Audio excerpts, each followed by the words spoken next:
Good morning, everyone.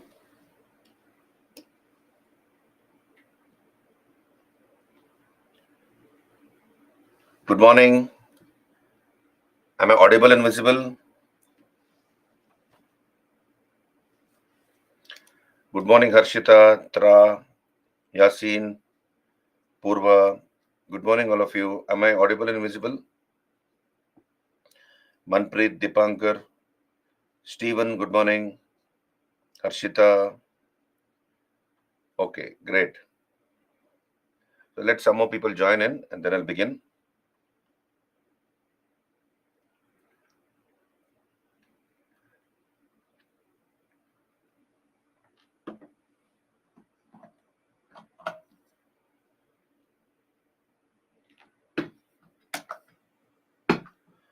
So yesterday,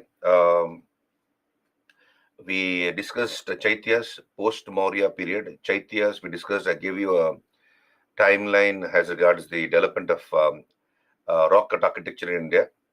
So I've gave you a timeline from the Mauryas till about the 10th century, till the Rashtrakuta period. Then we came to the Gupta period, which witnessed the development of freestanding structural temples. So here we also discussed in the post-Maurya period three forms of art: Gandhara, Mathura, Amaravati schools of art. So today, let us try to cover as much as possible.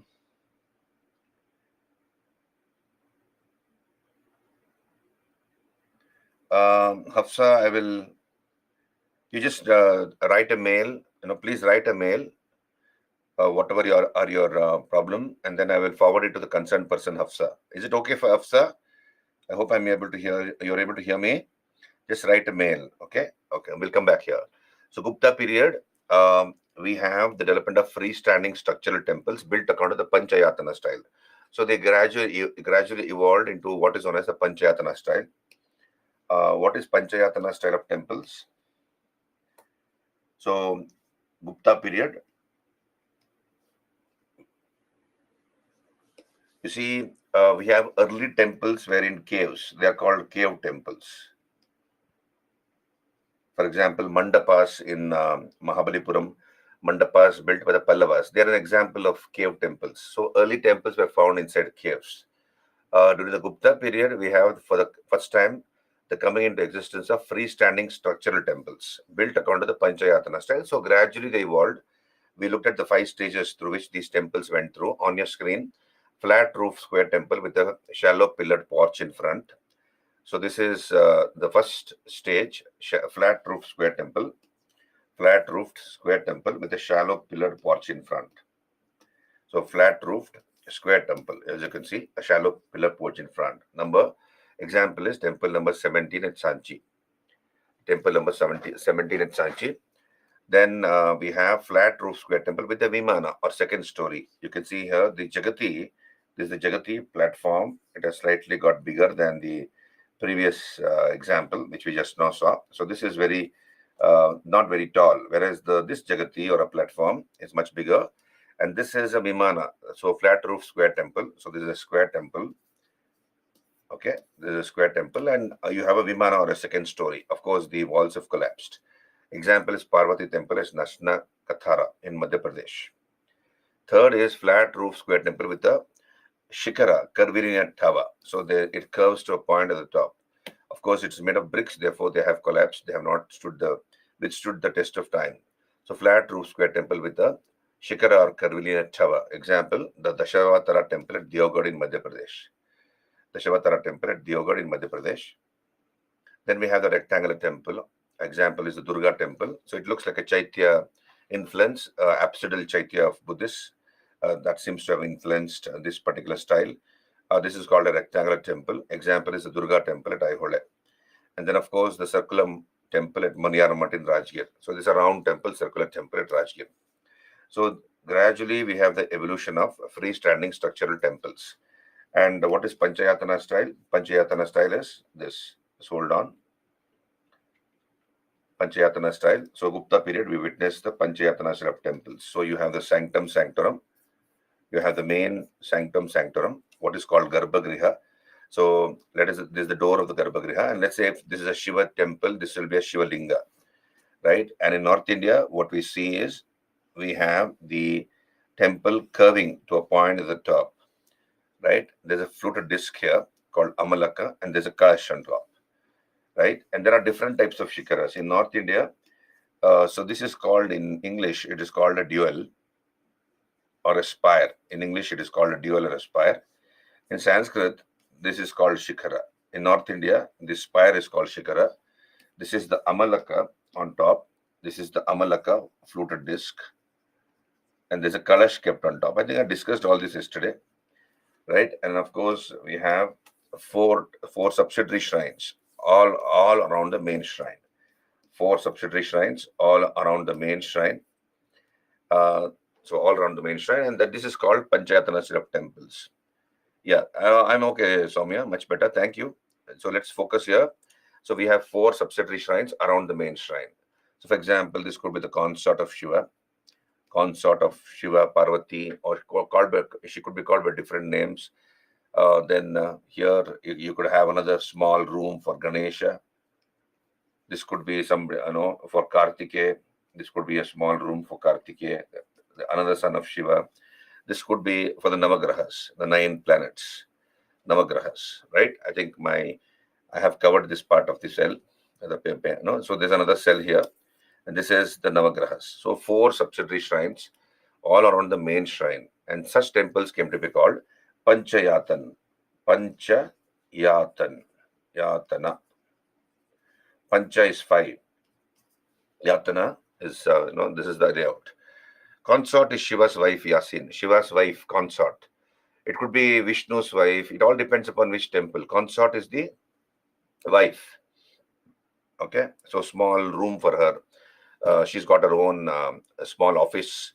Ganesha has a small office. Kartikeya has a small office, like that. Okay, so we have the development of freestanding structural temples. So yesterday, I stopped with I stopped here. Let us look at the other aspects of temples. What are the different parts of a temple? We have the sanctum sanctorum. What is sanctum sanctorum? The main deity is installed there.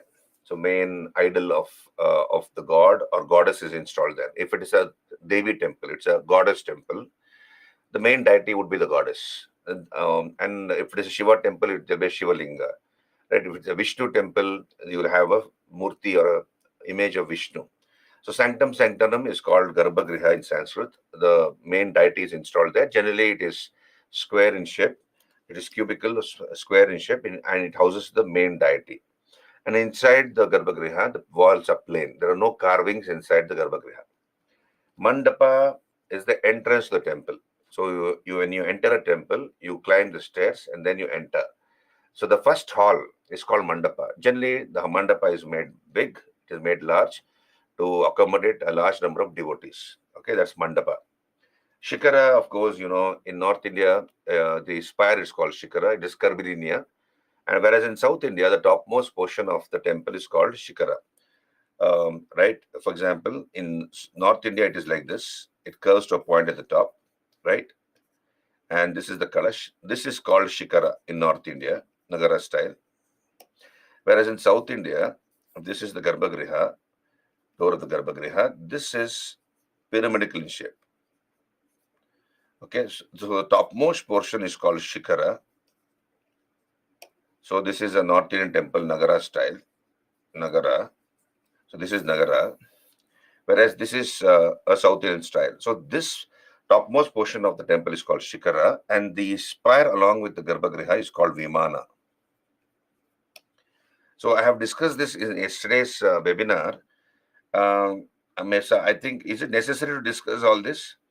Now, can I continue from, can I skip that? I don't think so, but I'm asking your information. You have attended the webinar. If you have attended the webinar, I have discussed the Nagara style of temple architecture in yesterday's webinar. No, Akshata has not attended. Okay, Divyani says yes. Okay, fine. I'll do it. I'll repeat it. Don't worry. So Vimana, where is the Vimana in North Indian temples? I think so. There are no Vimanas in North Indian temples, Dipesh.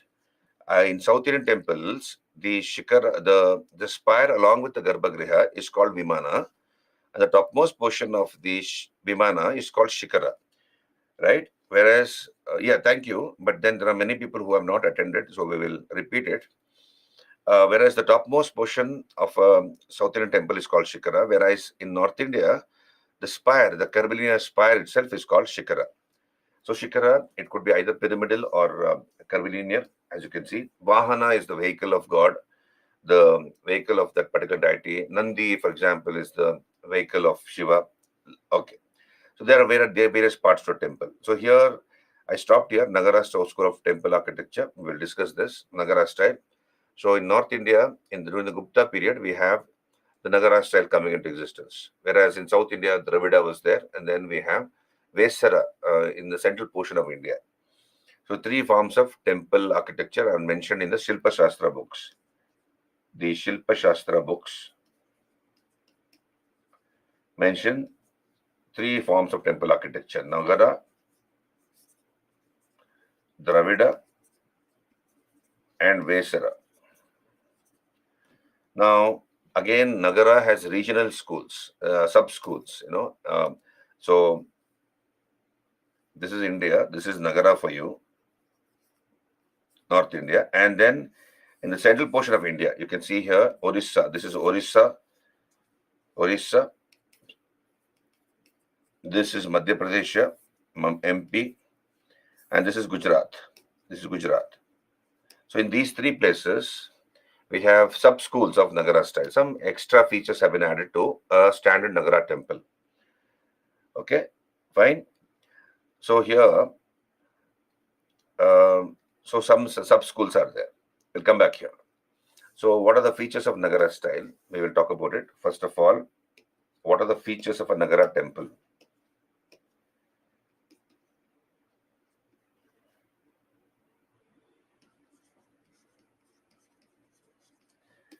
First of all, we have the Panchayatana style. So the temple has been built in the Panchayatana style. That is one Garbhagriha and 4 subsidiary shrines around the main shrine. Right. Number 2 is we have river goddesses Ganga and Yamuna on the door jambs. So you can see here, this is the Garbhagriha. You can see here on your screen. On your screen, you see this picture, please. This is the door of the Garbhagriha where the main deity is installed. Right. And here on the door jambs, these are called door jamb, JAMBS.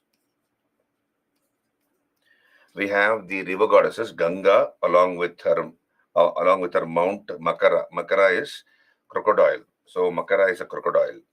So Ganga, river goddess Ganga along with Makara. Makara is a crocodile. A croc. And then of course you have Yamuna. This is Yamuna here with a tortoise. So Ganga with Makara or crocodile and Yamuna with tortoise. So on the door jambs we have just outside the Garbhagriha door, we have the river goddesses displayed along with their vehicles, mounts. So this is another feature. So river goddesses Ganga, Yamuna. Number 3 is the temple has been built on a Jagati platform. So there is a Jagati, the temple has been built on a Jagati or a platform, and you have a pillared approach.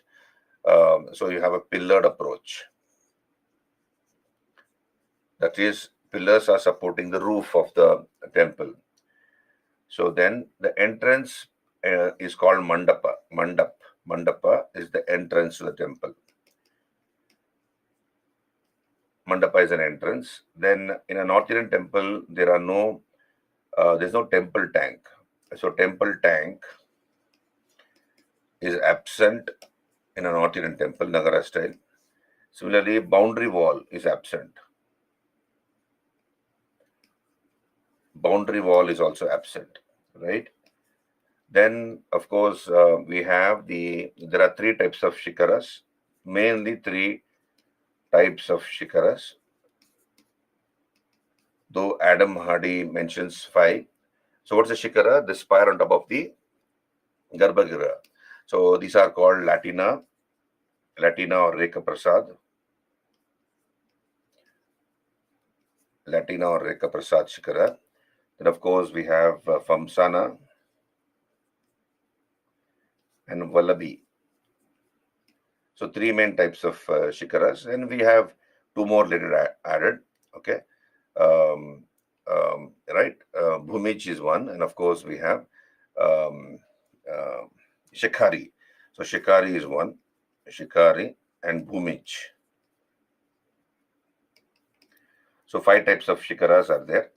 Mainly three are popular, right? Then so there's no boundary wall, there's no temple tank. Then there are, the temple is divided into three parts. They are called three Ratha temples. So three Ratha. So there's a wall here, there's a temple, let's say. There are three walls like this. So three parts. This is called three Ratha temple. Three Ratha temple. Then when the temple became bigger, you have five divisions of the walls, vertical walls. That is called a Pancharatha temple. Pancharatha. Pancharatha, or it could be Saptaratha. Sapta is seven walls. Navaratha. Navaratha. So there are. It all depends upon the size of the temple. Initially, they were made small, and slowly they became bigger and bigger. So Triratha walls, Pancharatha, Saptaratha, Navaratha, like that, right? Mm, so this is pretty much of course, the temple is made of bricks. The temple is made of bricks, um, right? So these are the important aspects of a Nagara temple. So we'll come back here. You can see on your screen. Let us discuss this Nagara style. So Panchayatana style temple has been built in the Panchayatana style. That is Garbhagriha with four subsidiary shrines all around made of bricks, Steven. Yeah, made of bricks. So Panchayatana style with four subsidiary shrines on the four corners. Then you have assembly halls or mandaps. So I'll show you the picture first. You see here. So this is a temple. There's another. So you can see on your screen the basics of a Nagara temple. So you enter the temple like this.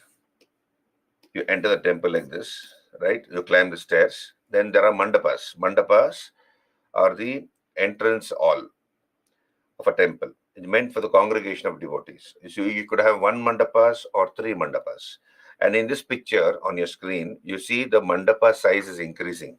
So this is one, this is two, and this is three. Look at the size of those mandapas.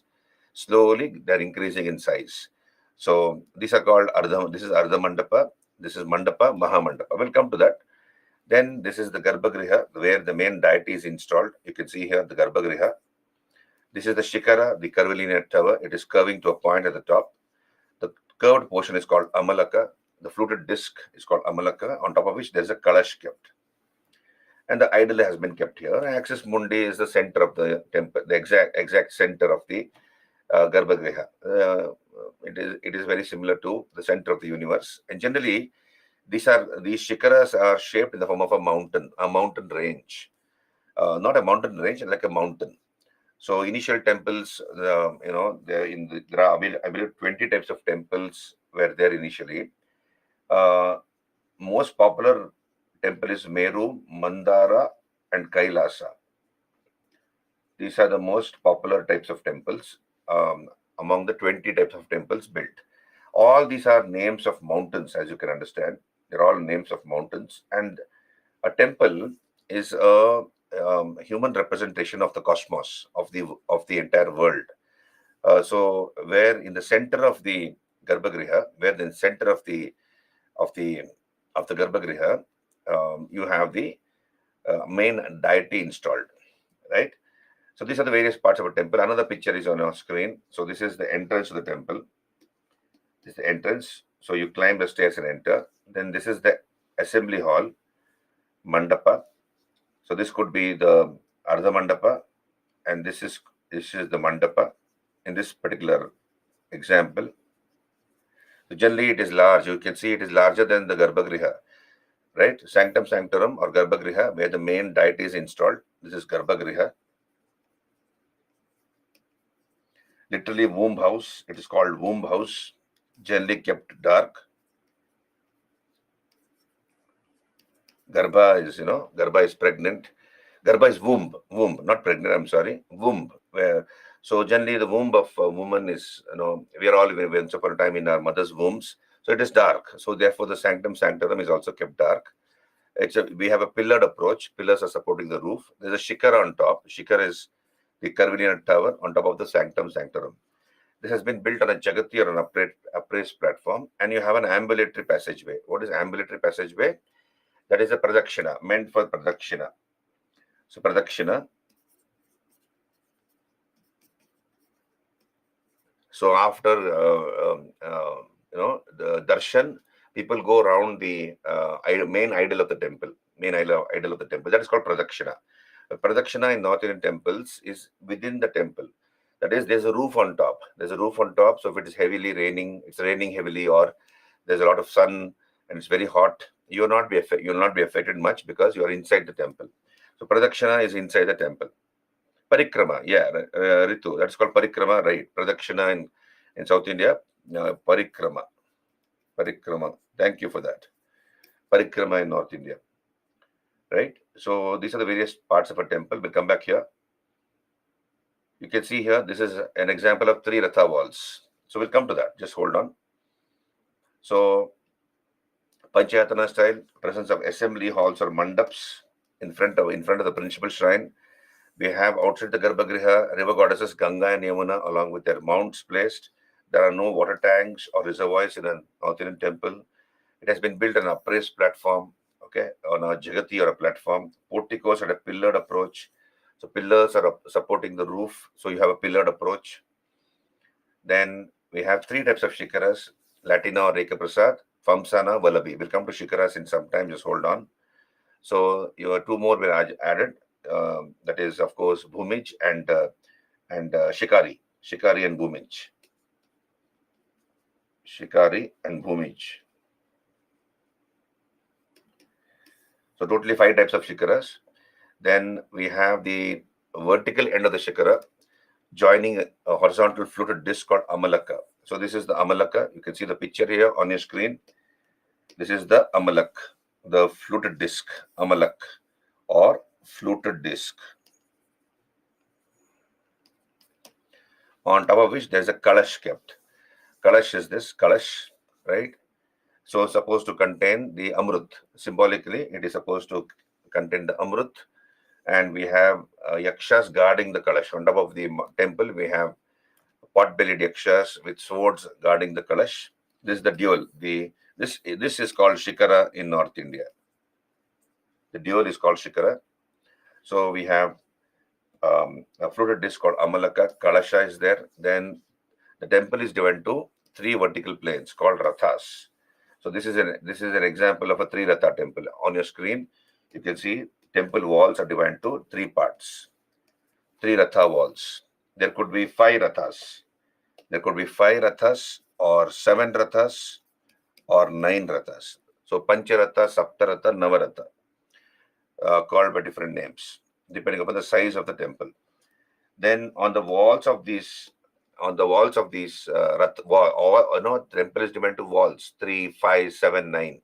So on the walls, we have beautiful sculptures of scenes from the Ramayana, scenes from the Mahabharata, Puranas, etc. Then the Pradakshina is within the temple. So it is covered. Then it did not have elaborate boundary walls or a temple tank, right? So Meru, Mandara, Kailasa. These are the first 3 names among 20 types of temples initially built. According to Adam Hardy, there are 5 types of shikaras. So depending upon the geography and the time, North Indian temples were built in certain styles. So it varied depending upon the geography, the place where it was built, and on the time also, and what time it was built. And he names 5 types of shikaras on your screen. Latina or Reka Prasad. You can see on your screen, there's the picture of this Latina or Reka Prasad. Here, the temple is square in shape. It is square. Okay, this is a square Garbhagriha.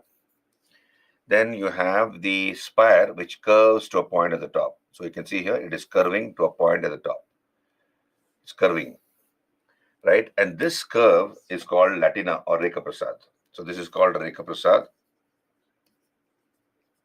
or Latina type of a shikara. Generally, this type of shikaras were used to house the Garbhagriha, to house the deity. It was done to use house the main deity. So it was the Garbhagriha had this type of a spire on top, right? So it's the most simple and common type of shikara, square at the base, and the walls curve inward to a point on the top. And the top is called Latina or Rekha Prasad. So this is Latina or Rekha Prasad.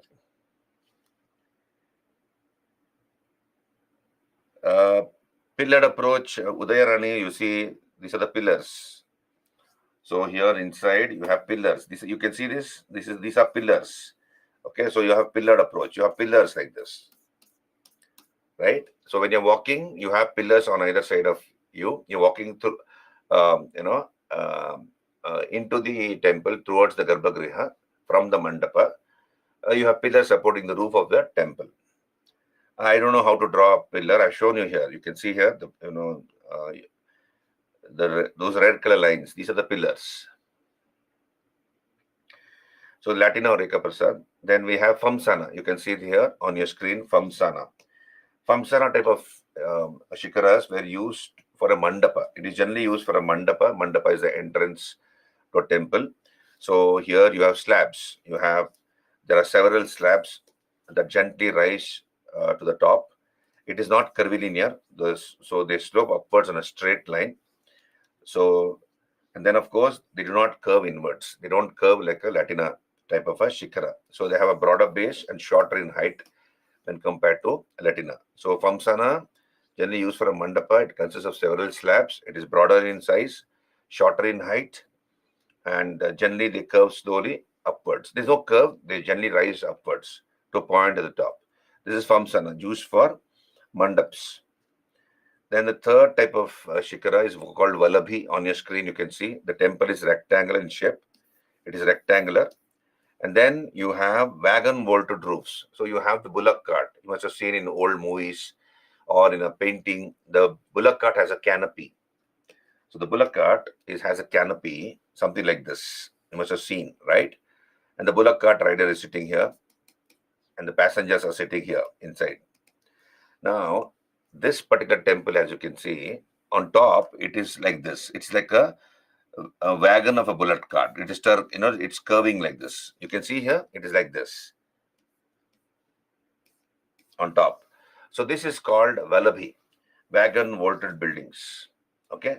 So it mimics the bamboo or wooden wagons of ancient times used in bullock carts. Are you there with me? This is Vallabhi. So Latina Rekha Prasad, Famsana, so Latina Rekha Prasad type of shikara meant for the Garbhagriha. Famsana was used for the mandap. Then we have a Vallabhi. Some temples in North India have wagon vaulted roofs. Then further we have Shekari. You can see on your screen, this is a Shekari type of a shikara. So you have the spire. So the spire on top, it slowly curves to a point at the top, as you can see here. But then we have minute spirelets, chota spires, which mimic the big spire, the main spire of the temple. So Shikari shape. So you have sub-spires or spiralets echoing the main shape. They mimic the main shape and they run up the whole wall of the shikara. So this is called Shikari. Are you there with me? So most of the face of the shikara is covered by them, and there could be more than one size. The size can vary of the spiralets. Okay, shikari type. Then we have the bhumija. Bhumija, you have small spiralets, either running horizontally and vertically, both running horizontally and vertically. You can see here, these are the spiralets. They're running horizontally and vertically. Okay, so they're horizontally and vertically, and they give a grid-like effect. They give, and the shikara itself looks pyramidal than curvilinear. So it slowly rises to the top, the shikara, but then it looks more like a pyramid than the curve of a Latina shikara. Are you there with me? Shikari in picture. Shikari, you can see here, Yasin. The main spire is curvilinear, but then you have small spiralets. You can see here, small spiralets are there. They mimic the main spire and they run throughout the face of the shikara. right? Slowly they go up. This is called Shekari. No, it is not almost the same, Ritu. You can see here, Shikari is mostly vertical. They mimic the main Shikara, whereas in Bhumija it is both vertical and horizontal. And in a Shikari, as you can see, there's a curve. You can see the curve here, gentle curve. You can see the gentle curve here, whereas here it is not curvy. It is more like a pyramid. It rises like a pyramid slowly, right? So this is Bhumija. And it has got vertical and horizontal spiralets, Bhumija. Are you there with me? So these are the standard features of a Nagara temple. Panchayatana style, pillared approach, temple built on a Jagatyara platform, mandapa to assembly hall for the congregation of devotees, generally made big. Outside the Garbhagriha, we have river goddesses Ganga, Yamuna, along with their mounts. Then there are 3 to 5 types of shikaras: Latina, Reka Prasad, Famsana, Vallabhi, Shikari, Bhumija. Then we have temple divided into 3 walls, or 5 or 7 or 9, depending upon the size of the temple. There are no boundary walls. There is no temple tank. The temple is made of bricks. And of course, we have seen this. These are the standard features of a no water tank. Yeah, Harshita, no water tank. Now, in Orissa, Madhya Pradesh, and Gujarat, Rajasthan, we have sub schools of Nagara style. Some extra features, apart from the standard Nagara features, we have some extra features added, which is unique to those 3 areas. First of all, Orissa. You can see, we'll show the picture first. You can see here on your screen. This is the picture of the Rajarani temple at Bhubaneswar, Orissa. Jagannath temple at Puri Jagannath temple. So there is a Reka Prasad or Latina type of Shikara here. You can see here, they suddenly curve inwards. 4 sides, you have 4 gently sloping walls. So they go on a straight line and suddenly curve inwards. Similarly, Lingaraja temple at Bhubaneswar. You can see the Shikara here. It's like this. Now, in Orissa, exterior walls are lavishly decorated. Outside the temple, lavish decoration is there. Interior walls are plain. No use of pillars in the porch. Iron girders have been used. So iron girders are supporting the roof like this. Iron girders like this. Like this. So they are supporting the roof, or it could be like this. Right? So on top of this is placed the stone. So the bricks are placed. The roof is supported by iron girders. There's no pillars supporting the roof. Right? Then the Shikara in Orissa is called Rekha duels. We just now seen. So they are almost vertical roofs which suddenly curve inwards sharply. So the Latina or Reka Prasad type of Shikara. The mandaps are called Jagmohana in Orissa. Mandap, congregation hall. Ground plan is square. The Garbhagriha is square. Temples have a boundary wall, like in Dravida temples. So in Orissa, you have a boundary wall around a temple, like in Dravida temples. So these are the features of Orissa school. What are the examples? Sun temple at Konark, the Jagannath temple at Puri, and the Lingaraja temple at Bhubaneswar.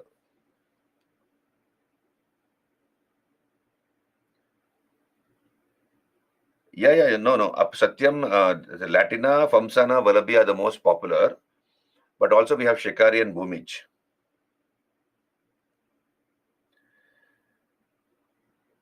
No, we'll come to Vaishara later, Deepesh. Just hold on. Okay, so here Orissa, no, we have the boundary wall is there in a southern in Orissa. There's a boundary wall which is like a Dravida style. Okay, so it is Nagara style. Don't say it is mixture of both, Deepesh. It is not mixture of both. It is mostly Nagara style. Some extra features, unique features are there. Exterior walls lavishly decorated, interior walls plain. Rekha duels, mandapa is called Jagmohan, like that. Then we come to the. So you can see here the Sun Temple at Konark, Konark Sun Temple. The Shikara is almost Shikara is being supported by sand. You can see even during the British period, what the British did is, since it is made of bricks, the temple, the Sun Temple at Konark, the shikara was collapsing. So to add strength to the shikara, what the British did is they made a hole. They made a hole in the shikara, and from top they filled up sand. Okay, up to the summit of the shikara inside. So it is the shikara is like this, and inside you have sand holding the shikara. So shikara is literally sitting on the sand. They don't want the roof of the shikara to collapse. That's what the British did. And recently, Konark was in the news about two years back. The ASI discovered, Archaeological Survey of India discovered that the sand had settled down. Sand which had been filled up inside the temple had settled down. Therefore, there was a possibility of the roof collapsing. So what the ASI did is they opened up that hole which the British had made. So British had covered that hole. They removed the hole, opened up that hole, filled up fresh sand, removed all the sand which had been filled up by the British, put fresh sand, and then they closed the hole what they had made. So here, Sun Temple at Konark. This is dedicated to the sun god. Traditionally, he's supposed to be drawn by 7 horses. So he's in a chariot drawn by 7 horses. So here in the temple, of course the horses have disappeared. We don't see the horses because of the bricks they were made of. Then we have 12 wheels, 6 on either side, and each wheel looks like this. You can see on your screen. Each wheel looks like this, 10 feet, 10 feet in diameter, right? So there's a locking system also. You can see here, it's locked so that the wheel doesn't come out, as in generally in bullock cart wheels. So 6 wheels on either side, drawn by a team of 7 horses. This is the Sun Temple at Konark. So Sun Temple at Konark, also called Black Pagoda. Okay. Then we have the Khajuraho Temple or Chandel School.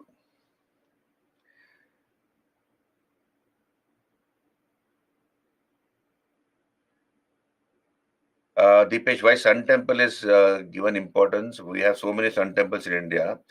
Deepesh, probably this was one of the earliest Sun Temples built, the Sun Temple at Konark. It looks very beautiful.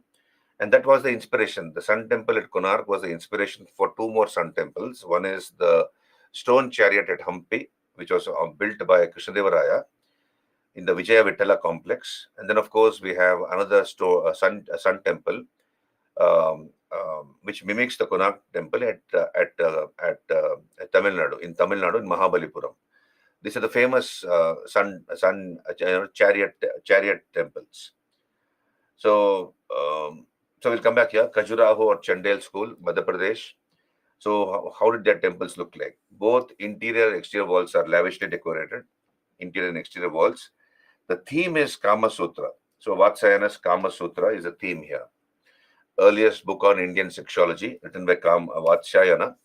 So here, so you have Mithuna sculptures. Mithuna means sexual postures. Mithuna sculptures shown on the outer walls of the temple. So they are found on the outer walls, not in the inner walls. Outer walls of these temples are erotic by nature. So here you have male and females shown in various sexual postures, as mentioned in the Kama Sutra. So you might wonder why this has been depicted on a temple wall, the outer temple wall. It is not found inside. So in Hinduism and Buddhism, Jainism, there are 3 methods to attain moksha. Standard methods to attain moksha. What is moksha? Freedom from rebirth. You don't want to be born on this earth. So ultimate aim of a human being is moksha. So here, what are the 3 methods of attaining moksha? You have karma marga, gnana marga, and bhakti marga. So karma marga, like for example, Buddha spoke about karma marga.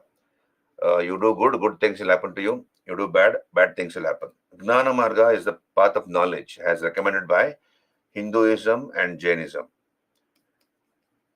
Karma marga is Buddhism. Buddha's teachings. And Bhakti Marga is Bhagavatism. That is, you worship a chosen deity, and if you win the grace of that deity, you will get whatever you want, including moksha. So these are the three standard methods of attaining moksha: Karma Marga, Gnana Marga, Bhakti Marga. Then apart from this, there is something called Tantric Hinduism. So in Tantrism, or Tantric Hinduism, one way of attaining moksha is through sexual practices. One way of attaining moksha is through sexual practices.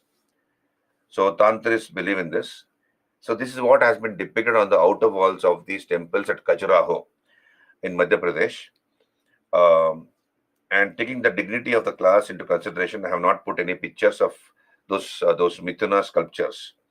Right now, this is what has been depicted on the outer walls of the temples, Tantrism, and such minute sexual postures are also seen in other temples. For example, in Hoysala temples, Belur, Halebid, you see certain scenes depicted. Even in a temple at near Mysore called it's a Shiva temple, famous Shiva temple, Sri Kanteshwara temple. On the outer walls, we find some sexual postures. So here the purpose was that one can attain moksha through sexual practices. Probably we had a saint called Osho Rajneesh, who became very popular in America. He had 100 Rolls Royces when he died. By the time he died, Osho Rajneesh. So he used to recommend this type of practice to his devotees. Sexual practices. One can attain moksha through sexual practices. Okay, so here in Madhya Pradesh, the temples are made of sandstone, cream to pink. The temple has 3 chambers. You can see your Mandapa, Ardha Mandapa, Maha Mandapa. So 3 chambers: Garbhagriha, Mandapa, Ardha Mandapa. You can see the picture here on your screen. This is the picture of the Kandarya Mahadeva temple in Khajuraho, Madhya Pradesh. The temple is facing east. You can see here. Then we have Ardha Mandapa. So this is Ardha Mandapa. So small mandapa. So you enter the temple. Then you have a Ardha Mandapa. You have a Mandapa. Okay, here Mandapa. Then you have a Maha Mandapa. As you can see, slowly they are rising. They are increasing in size. They're slowly increasing in size. Then we have an Antarala. What's an Antarala? A corridor. Antarala. It's a corridor which connects the Mandapa to the Garbhagriha. So this is called Antarala.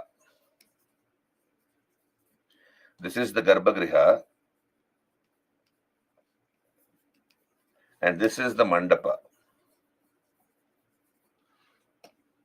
Now this part is called Antarala. So it's a corridor which connects the Mandapa to the Garbhagriha. Right? That's called Antarala. Then we have Urushringa, that is subsidiary shikaras are there. So generally in Madhya Pradesh, in Khajuraho style, as you can see, there is one shikara here. The main shikara is here. But then we also have subsidiary shikaras. They are called Urushringa. There's a Kalash on top. Amalaka is there, of course. A fluted disc. Garbhagriha is here. Garbhagriha. Pradakshana is inside the temple. Jagati, the temple has been built on a platform or Jagati. Then we have Adhisthana, that is base platform. So you have a base platform and the main platform. Then you have transepts, small miniature temples there on the outer walls. They're called transepts. So we'll show another picture here on your screen. This is much more clearer, I suppose. Now look here on your screen.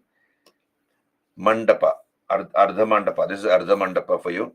Then number 2, Mandapa. Then Maha Mandapa is here, the main Mandapa. Antarala, that 4. You see here, this 4, number 4 connects the Mandapa to the Garbhagriha. Number 5 is Garbhagriha. Did you get me Antarala here? Okay. Then we have Pradakshina. Number 6 is Pradakshina. So you can see that arrow mark in red. So Pradakshina is within the temple. Transepts, 7. Number 7 is transepts.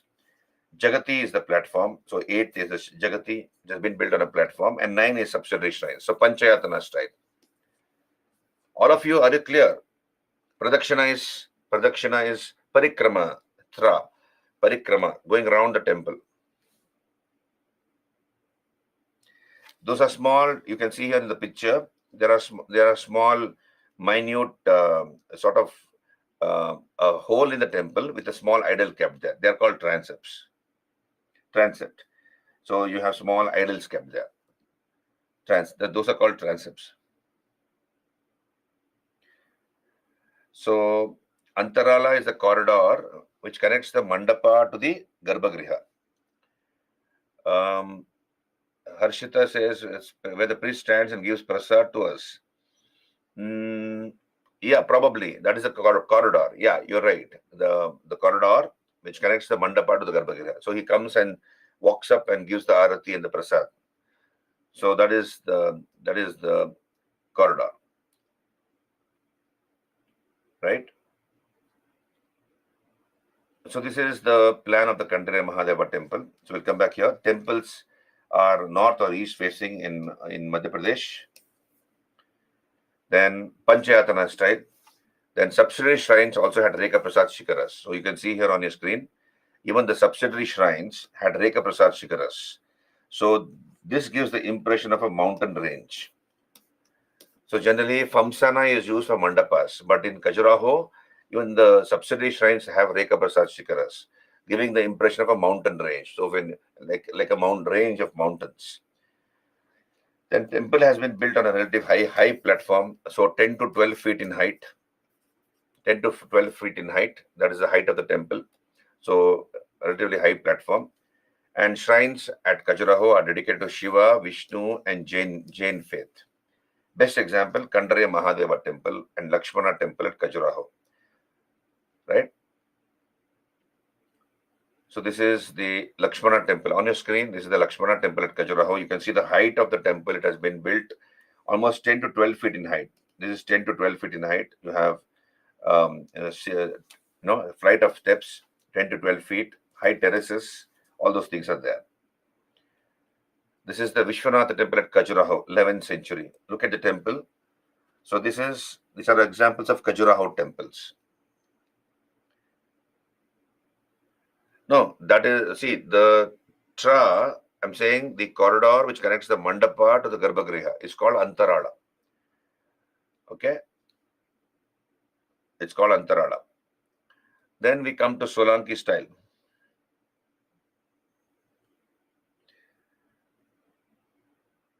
Dipesh, Khajuraho temple is one temple of multiple temples. No. It has got only one deity inside, but then the construction is unique. So you have a mandap, Ardha mandap, Maha mandap, like that. Then we come to Solanki school. Gujarat and Rajasthan, we come to Solanki style. So both the temple walls are devoid of any carvings. No carvings on the temple walls. Garbhagriha is connected both with the mandapa, both internally and externally. Very interesting. The Garbhagriha is connected to the mandapa, both internally and externally. Then porticos have decorated arched gateways called toranas. You can see here, this is a torana. Decorated arched gateway. So porticos have decorated arched gateway called toranas. Toran. So these are the pictures of a toran. Right? Then unique feature is presence of a step tank in the temple premises. So you have a temple tank. You can see here, there's a tank here. And on the steps of this tank, you have minute temples. Small temples are there. Okay, these are all minute temples. So on the steps of the tank, you have minute temples. The material used is sandstone, black basalt, soft marble. Then the most of the temples are east facing. In Gujarat, Rajasthan, most of the temples are east facing. So that during the equinoxes, March 21st, September 23rd. So during these 2 days, the sun's rays directly falls into the Garbhagriha and brightens up the idol, the main idol. So it has been designed like that. So generally we have the lamp which brightens up the Garbhagriha. But on these 2 days, of course, the lamp is lit, but then you have natural sunlight falling into the Garbhagriha. And when the sun rises, slowly you have it brightens up the entire Garbhagriha. So that is very unique to Gujarat and Rajasthan temples. Example, Modhera Sun Temple at Gujarat, built by Bhimdev of the Solanki dynasty. This is the picture of the Modhera Sun Temple in Gujarat. Are you there with me? Can you raise your hands? All clear? So these are regional variations to Nagara style. All clear? Okay.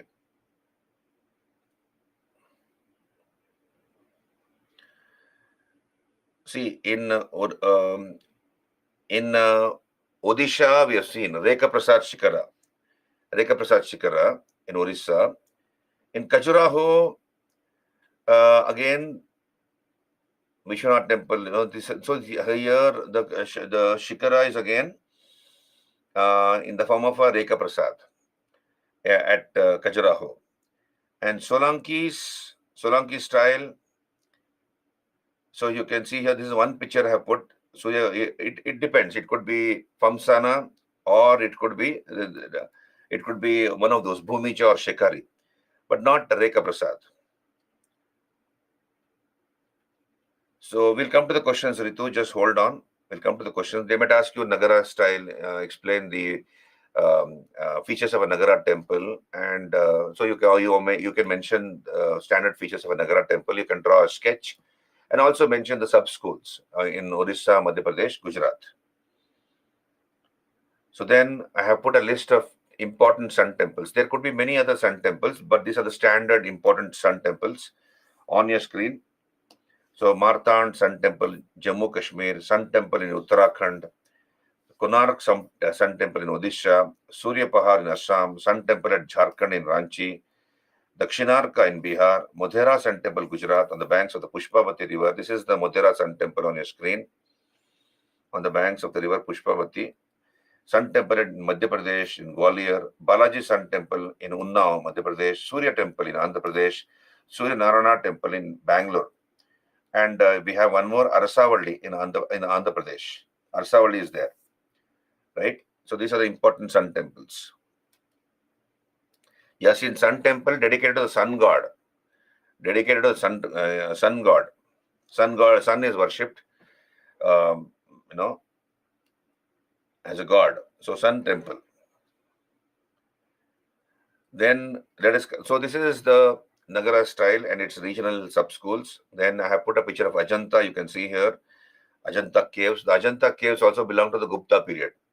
So many caves here. So many caves at Ajanta belong to the Gupta period. I'm not saying all the caves belong to the Gupta period. Some caves belong to the Gupta period.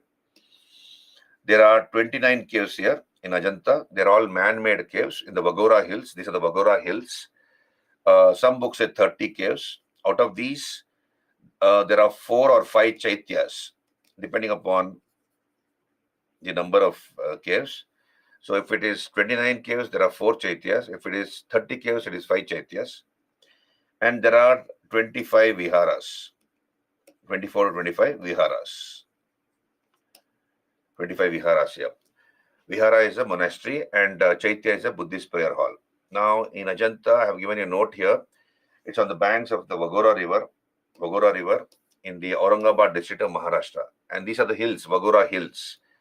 Now, Ajanta was discovered by accident. There was a British officer, belonging to the Madras presidency. He had gone along with his team for a tiger hunt. So they had gone into the deep ravines of the Vagora Hills for a tiger hunt. And from a far distance, he noticed an arch. Okay, when I come to painting, I'll talk about it. He noticed an arch. So this is the arch. You can see here, this is the arch. He noticed this arch. Okay, and the British team approached this particular arch, and they discovered these caves sometime in early part of the 19th century, 1819 or so. Ajanta was discovered accidentally. And after that, you have many scholars, archaeologists, art historians coming to Ajanta. On the walls and ceilings of Ajanta, in some of the caves, we have beautiful paintings. Ajanta, you have both, it caters to both Hinayana and Mahayana Buddhism. So you might wonder who made these caves. These were the Buddhist monks. Buddhist monks were responsible for these caves. So it caters to both Hinayana and Mahayana Buddhism. So Mahayanis worship idols of the Buddha, whereas Hinayanis, they worship the symbols connected to the life of the Buddha. Symbols connected with the life of the Buddha. So both Hinayana and Mahayana are represented at Ajanta. But then this is more prominent. Mahayana is more prominent at Ajanta. So these caves were occupied from 2nd century BC to 7th century AD. So almost 900 years. It has taken 900 years to make those caves. Generations of monks, Buddhist monks, have worked on these caves. So occupied from the 2nd century BC to the 7th century AD. Right. So I have given a note on Ajanta. Go through it. Are you there with me, all of you? Go through this note. You'll understand. You'll have much more information. So this is an unfinished cave. You can see here. It's an unfinished cave, cave number 24. So made of the basalt rock of the Sahyadri hill ranges. So this is in the Western Ghats. You have basalt rock formation. Those hills are made of basalt rock. So the monks ensured that there is no, when they are making the cave, there is no mud in between. So they ensured it. And then they had a plan. So when they start digging the cave, what all it should have, cells, whether it's a vihara or a chaitya, how many cells, where the Buddha ideas should be kept or Bodhisattva's ideas should be kept, etc., etc. Everything had been planned by the monks, and then the carving, then the digging happened, the hewing out happened. So this is in cave number 26. We have the reclining Buddha. So before Buddha died, he gave his last discourse. He lay down between two salt trees. We know that. So, and he breathed his last. So this has been depicted in one of the caves in Ajanta, cave number 26. You can see here people are crying. People who are on the earth are crying that Buddha has died, whereas people in the heaven are rejoicing. So that explanation is here because Buddha is going to come and join them. So they're all rejoicing. Then, so I have put some pictures of Ajanta, happy couple at Ajanta, cave number 16. This is a Chaitya in cave number 9 in Ajanta. This is the facade of a cave number 19, a Chaitya. You can see what's a facade, the entrance facing us. So this is the facade, and you can see this is a Chaitya window. This is a picture of a Chaitya window. So for air and light to pass through. So the facade of cave number 19, a Chaitya. Then again, some more sculptures. You can see a lady with a yakshi with an attendant top. So this is an yakshi. She's holding a bird in the hand, and there's an attendant here. Then here you have a Mithuna couple. Then Nagaraja. So all these have been depicted in Ajanta on a pillar.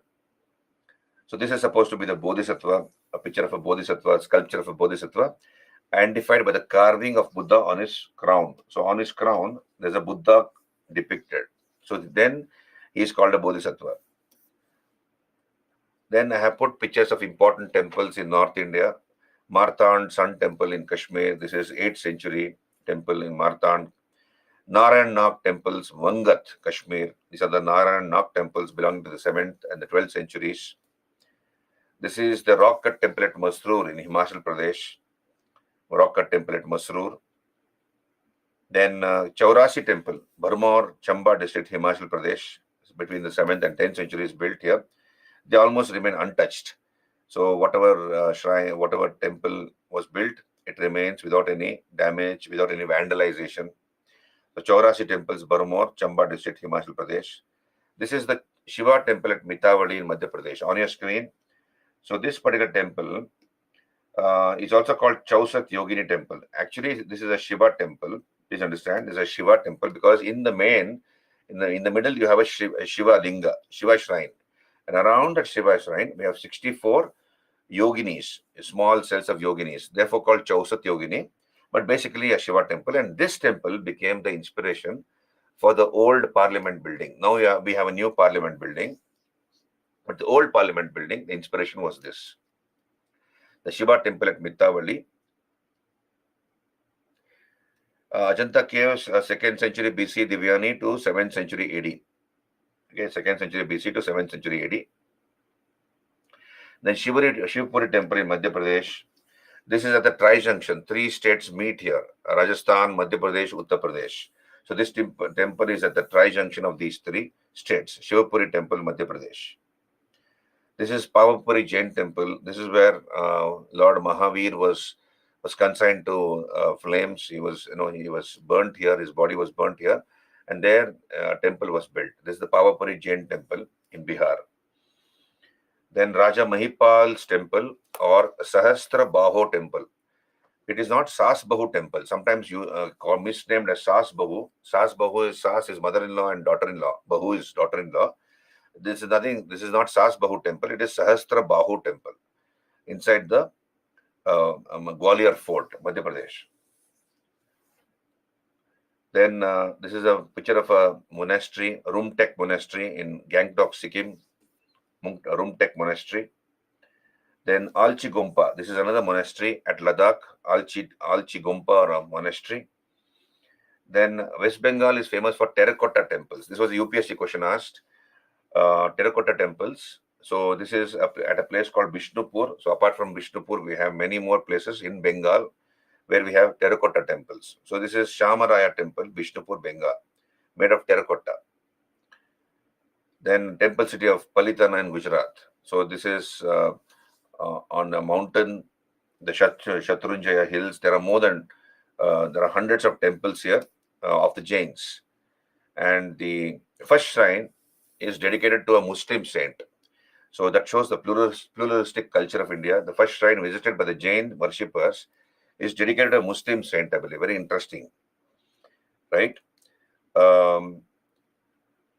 Then the Shivadol temple in Shivasagar, Assam, 18th century. Then Mangeshi temple. So the famous playback singer Lata Mangeshkar, she was from this area. This is Mangeshi temple in Goa. So here, then this is the Gangotri temple, Uttarakhand Gangotri temple, built by Gurkha General Amar Singh Thapa. So these are the Nagara set of temples. Are you there with me? These are the Nagara temples. Please raise your hands. All clear?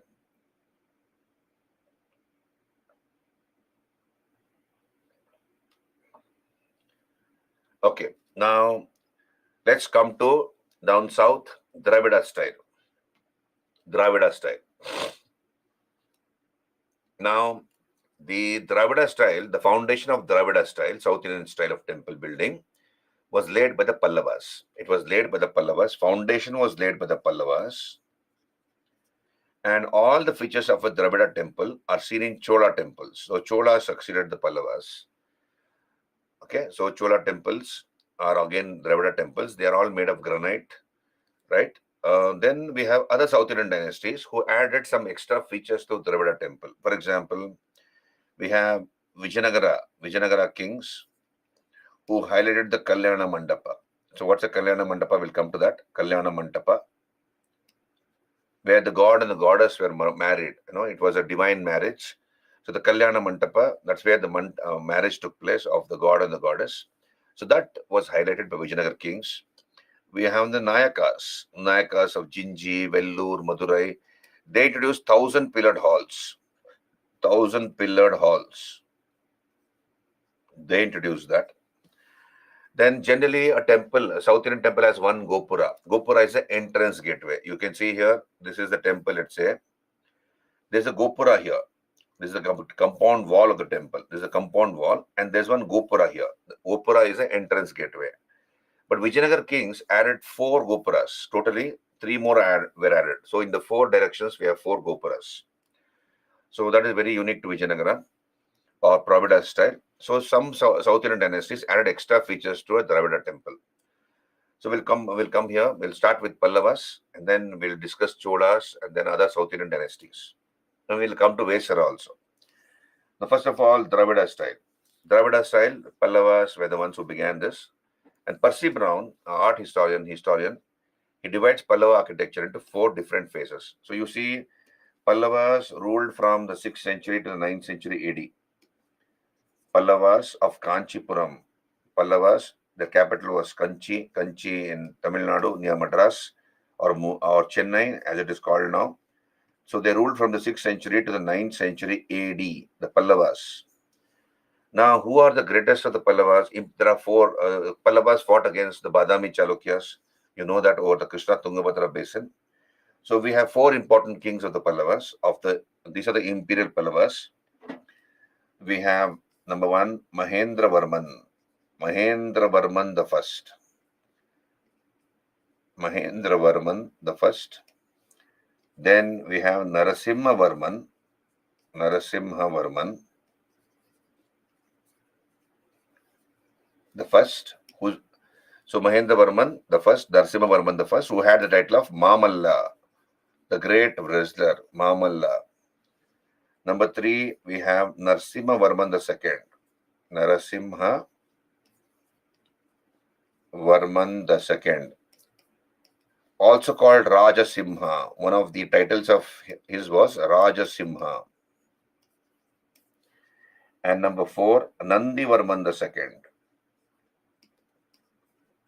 Nandi Varman the second. So these are the four important Pallava kings: Mahendra Varman the first, Narasimha Varman the first, Narasimha Varman the second, and Nandi Varman the second. And most of the temples, whatever temple architecture is found under the Pallavas, was made during their period. Therefore, the first stage is called Mahendra group of temples. So it belongs to the period of Mahendra Varman, Mahendra group of temples. Then Narasimha group of temples, or Mamalla style. Mamalla style. It belongs to the period of Narasimha Varman the first. Then Rajasimha style belongs to the period of Narasimha Varman the second. Rajasimha style. And Nandi Varman group of temples belong to the period of Nandi Varman the second. Are you there with me? So they are named after those four important kings, the various styles of temples. Mahendra style, Mamalla style, Rajasimha style, and Nandi Varman group of temples. Now we come back here. So you can see here on your screen, first stage, Mahendra group of temples belonging to the period of Mahendra Varman the first, Narasimha group of temples or Mamalla style, Rajasimha group, and Nandi Varman group or Aparajita. So Narasimha Nandi Varman the second had a title called Aparajita Pallava. Aparajita. So Aparajita group. Are you there with me, all of you? Now let us look at the developments under Mahendra Varman the first. If you raise your hands, then I'll know that you have understood. Okay. Now Mahendra group of temples belonging to the period of Mahendra Varman the first. Now, what we see during the period of Mahendra Varman the first are mandapas. Mandapas. What's a mandapa? You see the picture first. This is the example of a mandapa, picture of a mandapa. On your screen, rock-cut temples at Bhairava Kona, Andhra Pradesh. So these are rock-cut temples called mandapas. So basically, what's a mandapa? It's a pillared hall which contains the Garbhagriha in the back portion. So there's a shallow pillared hall. You can see here, it's a pillared hall. And the Garbhagriha is in the back portion.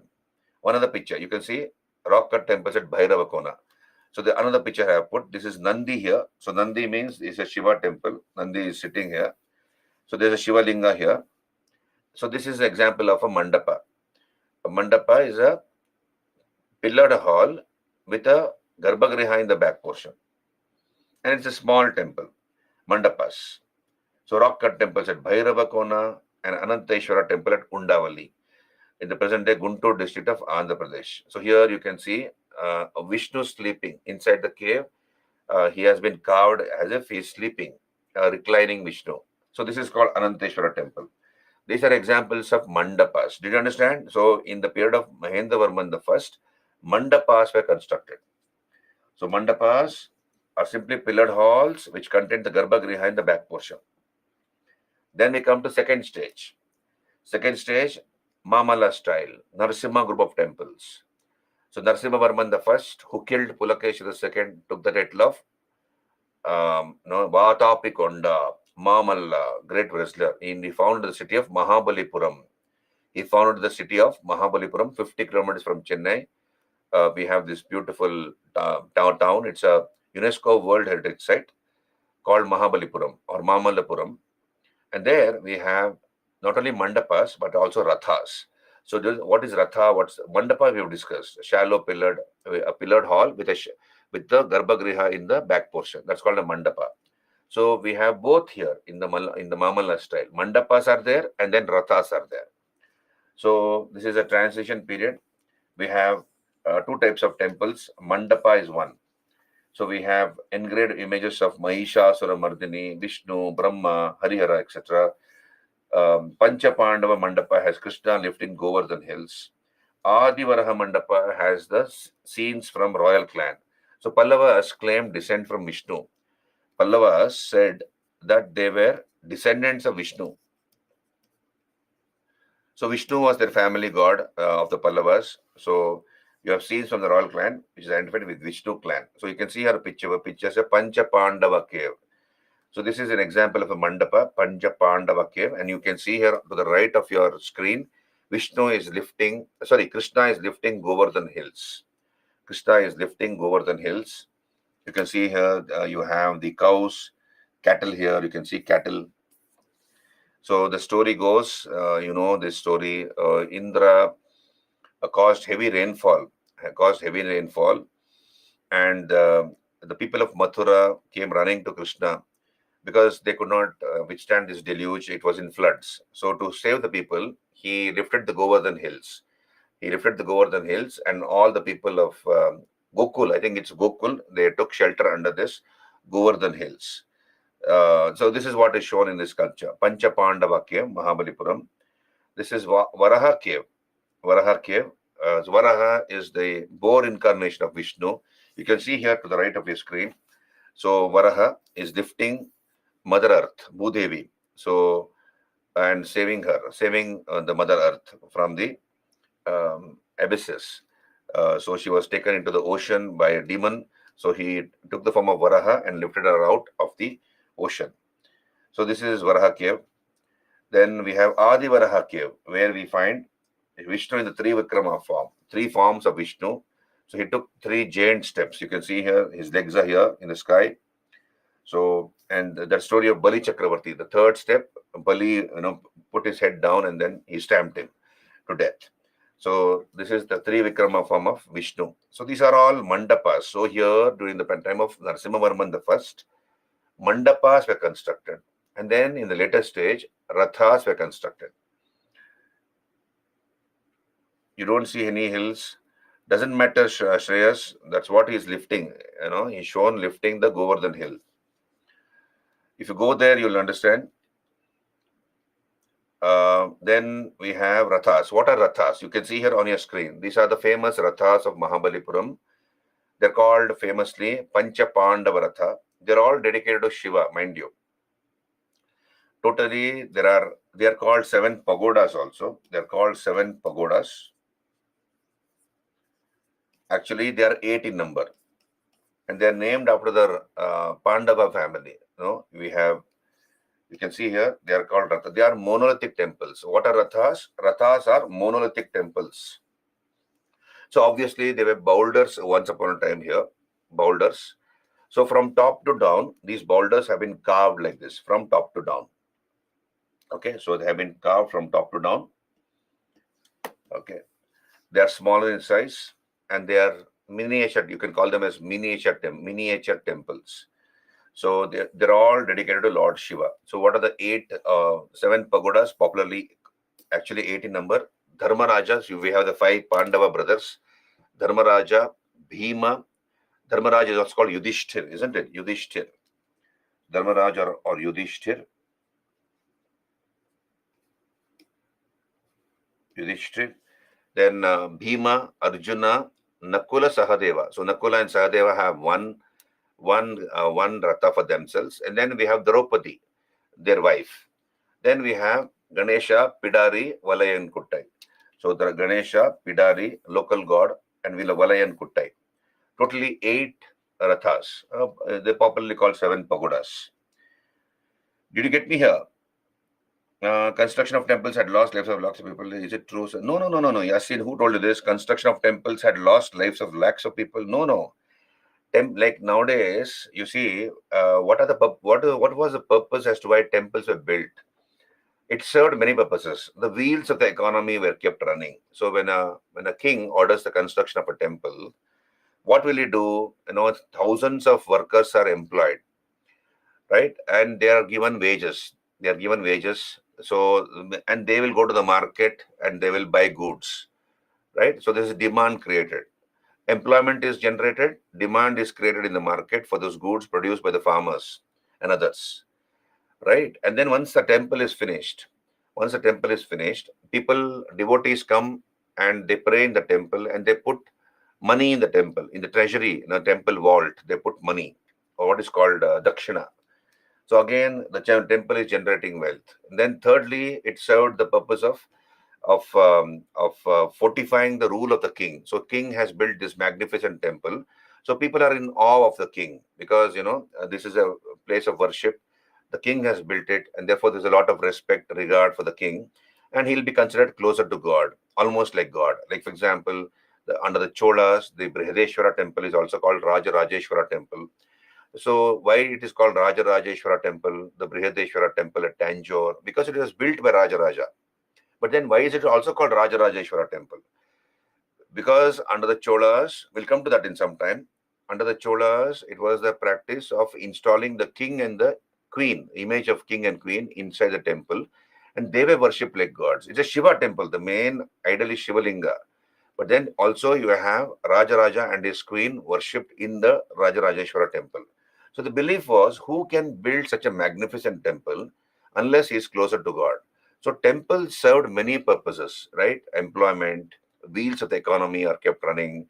And also it would solidify the king's rule. People will be in awe of the king for having constructed this temple, right? And it will generate a lot of income. So these are the, like nowadays you have what is it called, food for work program, Manrega, 100 days of employment, and you get some minimum wages, etc. Road construction serves that purpose. When you start building roads, highways, etc., employment is generated, right? The wheels of the economy are running smoothly. You save a lot of money for the government. Government saves a lot of money once a highway is built. And then, of course, your tolls are collected because the government has, or private, you may be having a private sector participation nowadays, but tolls are collected. That generates money for the government, right? And of course, a lot of demand is created. Cities, towns, hinterland, and the roads. Similarly, but then that was part of the whole plan as such. Accidents do happen when road construction is going on or temple construction is going on. Okay, so we'll come back here. So rathas were monolithic temples. Did you understand rathas? So mandapas and rathas built during the time of Narasimhavarman the first. And then what I have done is I have put important pictures. You can see here Dharmaraja Ratha. This is dedicated to Dharmaraja, and you can see the workers have worked from top to down. So these rathas have been constructed from top to down, carved rather, not constructed, carved from boulders. This is the Bhima Ratha, which has a barrel-shaped roof, barrel vaulted. This is called barrel vaulted roof, probably meant to house an image of reclining Vishnu. So it was meant for that, sleeping Vishnu. It is incomplete, this Bhima Ratha. This is the Arjuna Ratha, and we see an idol of a bull here, a bull carved here next to the Arjuna Ratha. This is the Adivaraha cave at Mahabalipuram, and the ceiling is carved with floral designs, very unique. On the ceiling, we have floral designs, flower designs. Then we have the Nakula Sahadeva Ratha. We have a carved elephant beside it. These are the important rathas. Then Draupadi Ratha has a Bengali hut. You can see here on your screen. This is Draupadi Ratha. I'll show you the Draupadi Ratha. Just hold on. You can see here Draupadi Ratha on your screen, to the left of your screen. This is like a Bengali hut, right? Shaped like a Bengali hut, unique to Bengal. So Draupadi Ratha has a Bengali hut. So unique aspects of these rathas I've added in my PPTs. Go through it, you'll understand. Then very interestingly, we have this Dharmaraja Ratha. Dharmaraja Ratha. This is Dharmaraja Ratha. This is Dharmaraja Ratha. Inside this Dharmaraja Ratha, we have the image of King Narasimhavarman I, who is shown like a god. So we have king shown like a god inside the Dharmaraja Ratha.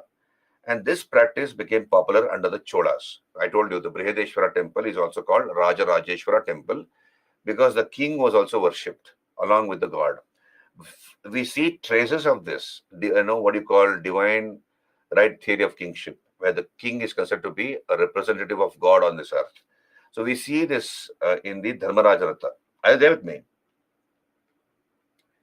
Yeah, they were huge boulders. They were made of granite, obviously, and then they have been carved from top down. So it would have taken stupendous effort to make this. Yeah, this is nothing, Shreyas. This is nothing. We have the rock cut temple at Kailasa in Ellora, Kailashanath temple at Ellora. We'll come to that in some time. Rashtrakuta period. You go on YouTube and you type Kailashanath temple Ellora. You'll get videos. And if you have not seen that temple, entire mountain has been carved into a temple. Nothing has been constructed. It was just removing. Things they did not want, the rocks were removed, and what you get is a temple. So this is the biggest rock cut temple in the world. We'll come to that in some time. So unique aspects of these rathas I have mentioned. Go through it. Are you clear? Then we come to, so this is a tiger cave about 4 kilometers away from Mahabalipuram.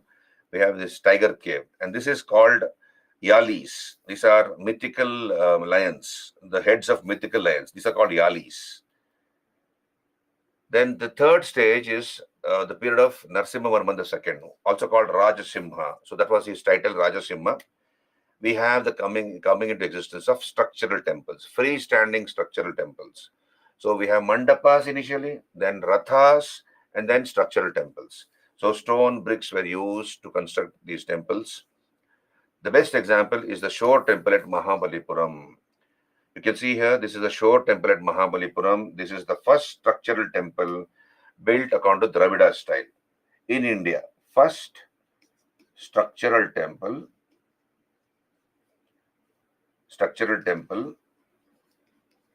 built of Dravida style,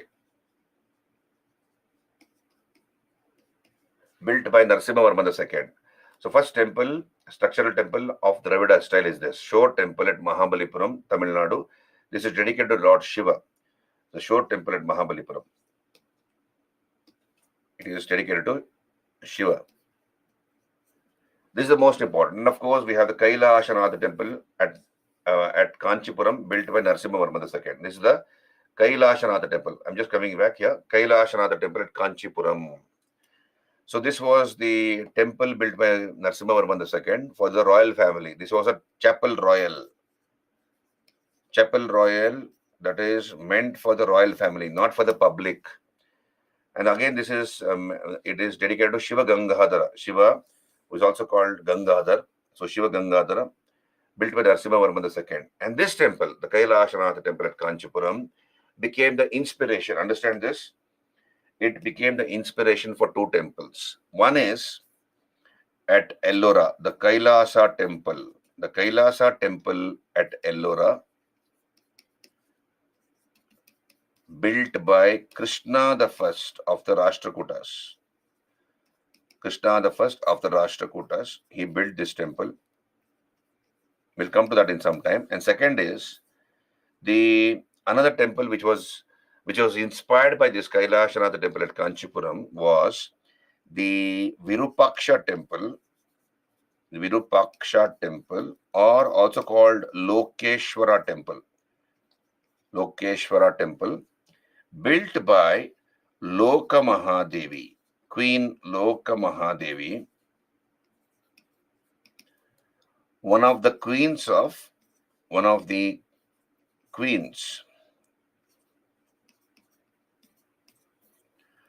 King Vikramaditya the First. Vikramaditya, one of the queens of King Vikramaditya II. Okay, her name was Loka Mahadevi. So this is called Virupaksha temple. Virupaksha is a form of Shiva. So this is also Shiva temple at Pattadakal. So this Virupaksha temple is at Pattadakal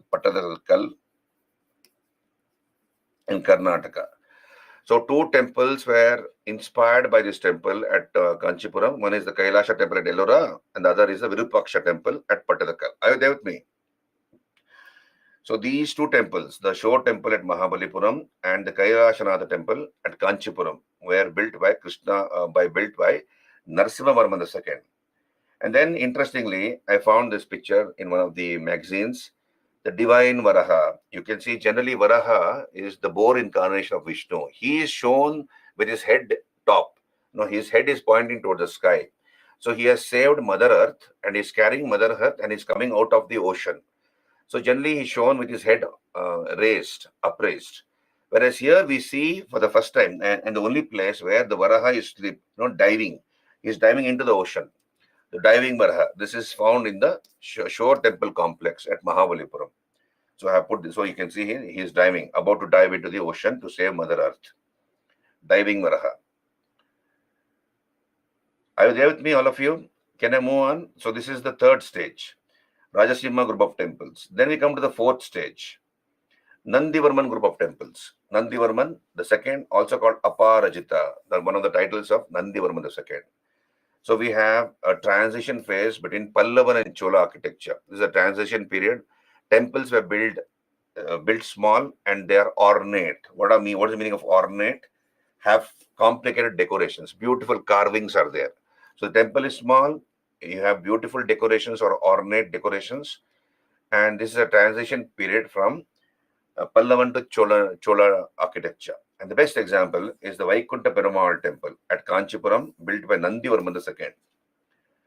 So this is the Vaikunta Perumal temple, locally Vaikunta Perumal temple, locally called Tiruparameshwara Vinnagaram. You don't need to remember the Tamil name, local Tamil name. You remember the popular name, Vaikunta Perumal temple, Kanchipuram, built by Nandivarman II. So this is Pallavan architecture.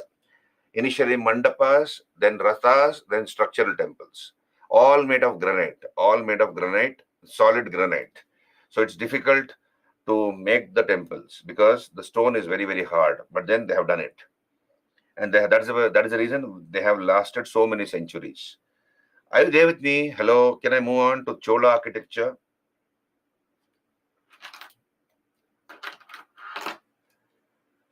Okay, clear? Okay, thank you. Then, of course, we come to the famous Pallavan sculptures. All are found in Mahabalipuram. Pallavan sculptures, important sculptures of the Pallavas. Mahabalipuram is a best example. Nandi outside shore temple. So these are the Pallavan sculptures in these three places. Nandi outside shore temple. You can see here, these are the Nandis. So outside the shore temple, we have Nandis. These are the Nandis. So Nandi outside shore temple.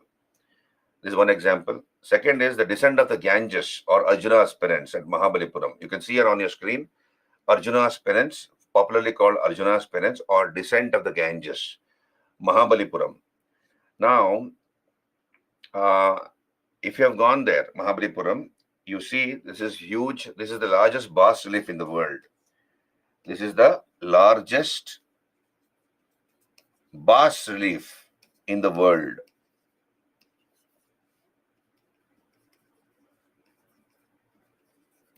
I'm sure some of you have gone there and seen this Arjuna's penance sculpture in Mahabalipuram.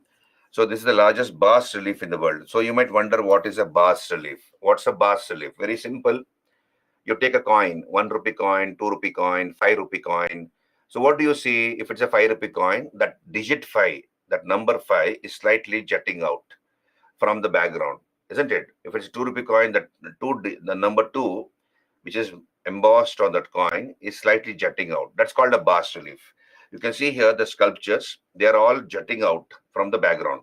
Are you there with me? That's called bas relief. Clear? What is a bas relief? Okay, in simple language. Now you can see here, this is a story supposedly of Bhagirath. Bhagirath worshipped, he prayed to Shiva and he wanted the Ganga to be brought to earth. Ganga was in the matted hair of Shiva. So he prayed to Shiva, and you can see here Ganga is coming down. But it is sometimes called Arjuna's penance, popularly called Arjuna's penance or Bhagirath's penance sometimes also. So you can see here Ganga is coming down. This is river Ganga coming down to the earth. And on the river front, so this is it is the river, and elephants have come. You can see those elephants with their calves. So they look so real. So elephants with their calves, they have come to drink water to the river front. Then we see Arjuna standing on one leg and praying to Shiva. You can see here on your screen, to the left of your screen. You see here, Arjuna is standing on one leg and praying to Shiva like this. And then we see Shiva appearing. Shiva has appeared and he's giving, darshan to Arjuna. Then down the sculpture, you can see here a cat. A cat is mimicking Arjuna. A cat is seen mimicking Arjuna. Do you see that? So a cat is mimicking Arjuna, and looking at the cat, a mouse has come. You can see the mouse. The mouse has come nearby. So the sculptor is trying to convey the message: don't be fooled by appearances. Don't be fooled by appearances. So the cat is trying to set a trap for to catch the mice. Okay, so that is shown. Then you see these are the yakshas, the nagas, naginis, apsaras. They're all come here. You have birds here. See, you can see birds. They have also come to the riverfront to drink water. You have monkeys. You can see monkeys are sitting on the banks of the river. Then this is Vishnu. This is the main deity. Vishnu is considered to be the family god of the Pallavas. Pallavas trace their descent from Vishnu.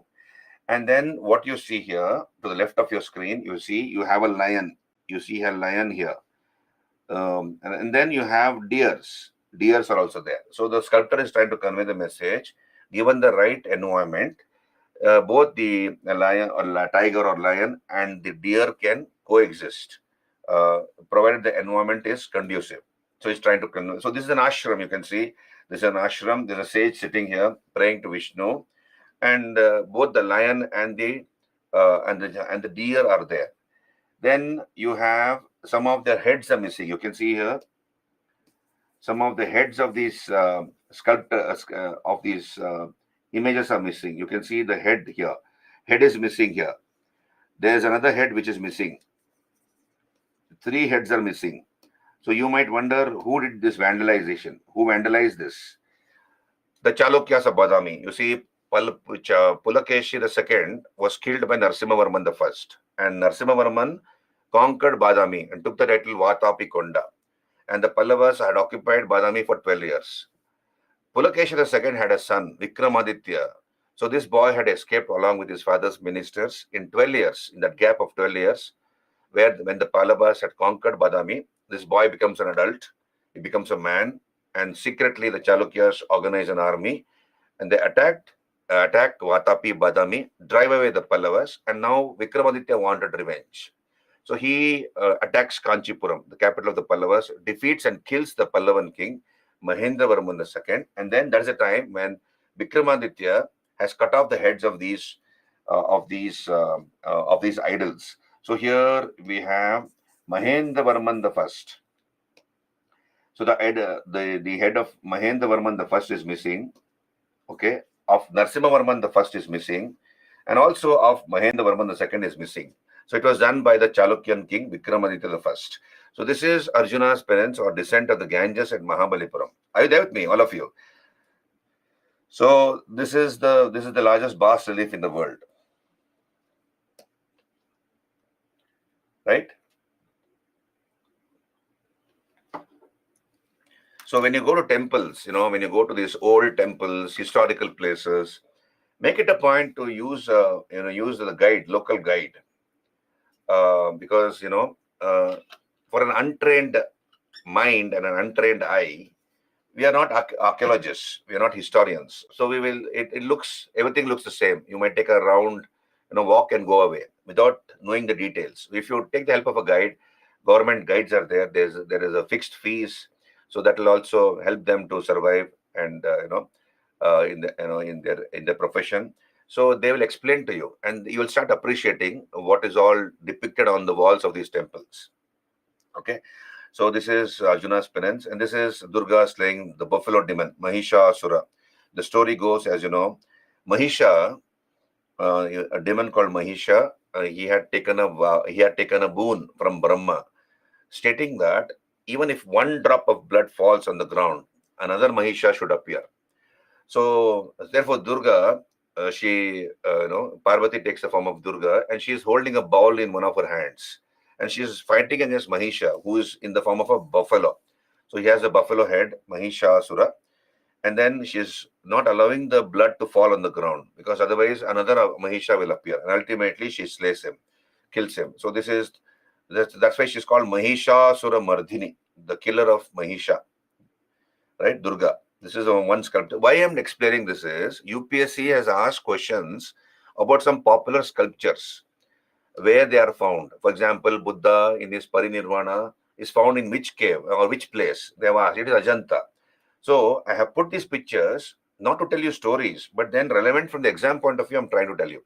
So don't think I'm trying to waste time here. Definitely not. This is relevant from the exam point of view because they've asked picture places where some important sculptures are there. They might ask you. They have asked, in fact, Arjuna's penance or descent of the Ganges is found where? It is in Mahabalipuram. Then, so this is about what do you call the Dravida style. Then we come to Vesara style. Dravida style, of course, Pallavan style we discussed. Then we come to Chalukya's Vesara style, and then we'll come to Cholas. All the features of a Dravida temple are found in Chola temples, right? Now let's come to Vesara style. So the Chalukyas of Badami were the ones who started this style called Vesara style.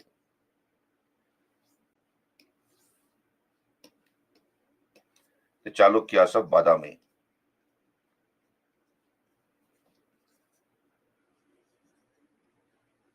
Also called Vatapi, Badami or Vatapi was their capital. And they began the Vesara style. Now, since the Chalukyas ruled a buffer zone, you can see they were ruling this area. They were ruling this area, and then you have some great Chalukyan kings who conquered also parts of Gujarat. Lata is southern Gujarat, Malwa, all these areas they ruled, the Chalukyas of Badami at their zenith. So they ruled a buffer zone that is between North and South India. Therefore, we have Vesara style, which has combination of both North Indian style, Nagara style. So Nagara style is also there, and Dravida style is also there. It's a mix of Nagara and Dravida, a hybrid style, Vesara. And Vesara means mule. Vesara means mule. Mule is a cross between a horse and a donkey. So when you cross a horse and a donkey, you get a mule, a half donkey horse, half horse, and that's called Vesara. Vesara means mule style, right? So, so you can see here, Vesara means mule. So let us talk about the main aspects of Vesara style. You see, what the Chalukyas of Badami did is, if you are constructing a temple, let's say these are the rocks. Let's say these are the rocks, and you are joining the rocks. And to make the joint stick, what do? You use a binding medium. You use a cement, something like a cement. Those days cement was not there, so you will put cement or a mortar. Mortar is something which makes the bricks or the stones stick to each other. So you will apply mortar here, okay, so that the stones stick, and then you keep on building the bricks or adding the stones. Now, what we notice is there's no mortar in Chalukyan buildings. So they have stones are finely cut. So you see here, stones are finely cut and placed next to each other. Okay, without any binding medium, without any cementing material or a mortar, and that is unique to Vesara style, unique to the Chalukyas of Badami. So here, their main centers are here at Aihole, Badami, Pattadakkal. So Aihole is a temple town. There are other features. Just hold on. So stones finely joined without mortar. So Vesara styles were influenced by Buddhist apsidal chapel. So we have seen an apse. You can see this is an apse found in a cave, apse of a chaitya. So they were influenced by Buddhist apsidal chapels, evolved during the period of the later Chalukyas. Then projections on the walls and superstructure were multiplied. So you have a lot of projections, things projecting out of the wall. So that was multiplied. Shikara and roof became stepped. So shikara is the the topmost portion of a Dravida temple. so shikara or a spire, and the roof became stepped. Then later it became star-shaped. In the later phase, Vesara styles became star-shaped. It became like a star. So temple became like a star, has under the Hoysalas. Then you have big pillars. Compared to Dravida temples, Vesara temples have uniquely shaped pillars. So pillars are massive, often circular and richly carved and highly polished. So that's another feature. Then you have richly carved stone windows. Stone windows richly carved, so that air and light pass through them. And the temple stands on a terrace. It has been built on a platform. So these are the features of Vesara style. Stones finely cut and placed next to each other. Then you have the lot of projections are there on the wall. The shikara and the roof became stepped. You have stone windows. Pillars are be larger in size. They are highly polished and sculpted, carved, and then the temple stands on a terrace. Now, temples built by these four dynasties are in the Vesara style. Chalukyas of Badami, Rashtrakutas, who were their feudatories under the Chalukyas of Badami, then the Chalukyas of Kalyana, who came after the Rashtrakutas, and then the Hoysalas. These four dynasties followed the Vesara style. Now, what are the best examples of Vesara style of temples? Number one, Mahadeva temple at Ittagi in Koppal district of Karnataka. So, Mahadeva temple at Ittagi. This is in the Vesara style. The Keshava temple at Somanathpur near Mysore. Recently, it has been added to the UNESCO World Heritage List. Three temples of the Hoysalas, Belur, Halebid, Somanathpura. So Somnathpur is a village very near to Mysore, about 25 kilometers from there. So this is in a Vesara temple in the Nagara style. And Chennakeshava temple at Belur, is a Vesara temple in the southern style, Dravida style. So these are the most important Vesara temples. Are you there with me?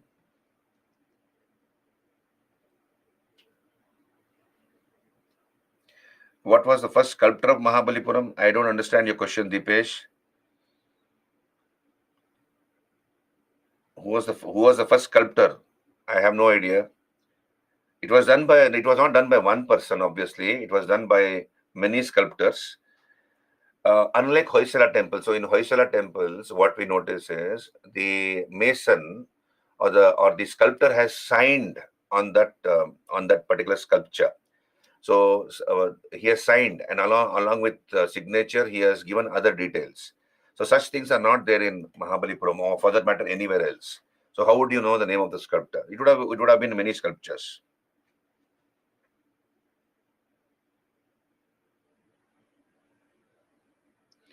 No. I never said there were three sculptings. I said important sculptures are there. Important sculptures are there at Mahabalipuram. You can see famous sculptures. Nandi outside Shore Temple is this. Then the Arjuna's penance or descent of the Ganga.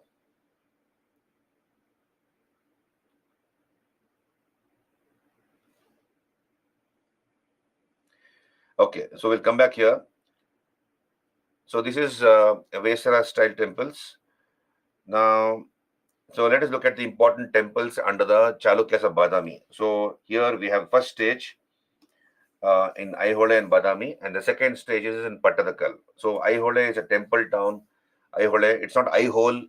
People who don't know the local language Kannada, it's called Aihole. So don't say it's Aihole. It's not Aihole. It's Aihole. So it's the cultural center of the Chalukyas. It's a temple town. About 70 temples are found at Aihole. So what are the important temples? You can see here the Lord Khan temple at Aihole. So why is it called Lord Khan temple? Because this is in the village of Lord Khan. There's a village called Lord Khan, and this temple is found in that village. Therefore, Lord Khan temple. Okay, then Durga temple. So this is the Durga temple, which is shaped like a chaitya, Buddhist chaitya. It is called rectangular temple, Durga temple at Aihole. Then Huchimalli Gudi temple and the Jain temple of Meguti. So this is the Huchimalli Gudi temple at Aihole. So there was one lady called Huchimalli who used to stay in this temple. Therefore, this has been called Huchimalli Gudi temple. In Kannada language, Huchi literally means a mad woman. Huchi is a mad woman. So probably she must have been mentally disturbed. this lady, and she was staying in this temple, and it has been named after her, Huchi Malliguri temple. The Jain temple of Meguti in Aihole. These are the important temples at Aihole. Right? Then we come to Badami. So Aihole, Badami, first stage. Best example is the Malagitti Shivalaya temple. Malagitti Shivalaya temple. Okay. And then 4 rock cut halls at Badami. 3 are Hindu and 1 Jain. So 4 rock cut caves. 3 belong to Hinduism and 1 belong to Jainism. This is at Badami. So this is the Malagitti Shivalaya or Upper Shivalaya temple at Badami. So Upper Shivalaya temple at Badami. And then this is one of the pictures of the cave temple at Badami. There are totally four cave temples. One is this cave temple number 3 at Badami, dedicated to Vishnu. This particular cave temple is dedicated to Vishnu and belongs to the period of Mangalesha. Mangalesha, the uncle of Pulakesha II. Then we come to the second stage, Pattadakal. In another place called Pattadakal, there are 10 temples here, out of which a few are in the Nagara style. Understand this? There are 4 in the Nagara style, 6 in the Dravida style. Which is the temple which is in the Nagara style? Papanatha temple. This is the most important temple which is in the Nagara style. You see here on your screen, this is Papanatha temple or Mukteshwar temple at Pattadakal. How do we say it is Nagara style? Look here on your screen. This has been built on a platform, and this curve, you can see this curve here. The curve, it is curving to a point at the top. So this is a unique feature of Nagara style. So therefore, it's called Nagara temple, Nagara style temple, Papanatha temple. They can ask you questions from this area. Be careful. Dravida temple, Sangameshwara temple. So you can see here picture. This you can see the spire. The spire is like a pyramid. You see, it is like a pyramid. So therefore, Dravida style has seen in Dravida temples. So Sangameshwara temple is in the Dravida style. And then we have another temple in the Kanchi style. It copies the Kailashanatha temple at Kanchipuram. This is the Virupaksha temple or Lokeshwara temple built by Loka Mahadevi. As I told you earlier, one of the queens of Vikramaditya II. This is the Virupaksha temple or Lokeshwara temple at Pattadakal, which mimics the Kailashanatha temple at Kanchipuram. Okay, so this is the Vesara style under the Chalukyas of Badami. Yeah. So I keep on traveling on my motorcycle. I'm a motorcycle freak. So I have been to Badami, and other places. As a student and as a teacher of history and as a student of history, I like to travel and see all these places.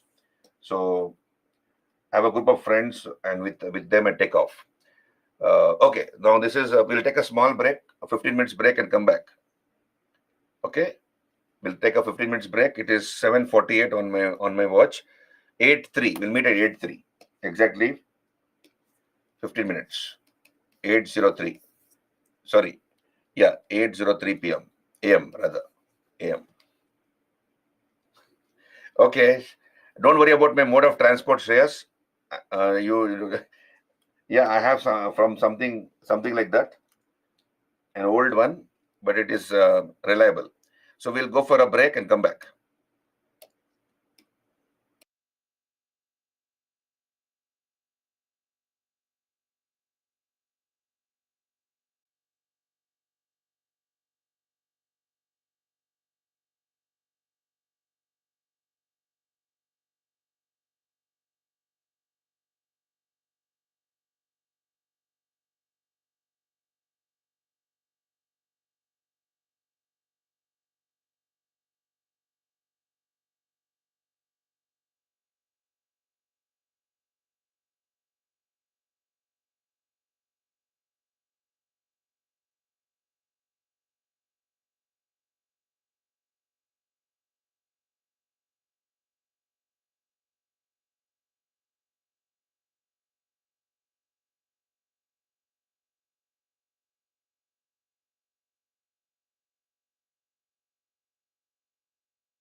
Yeah, good morning.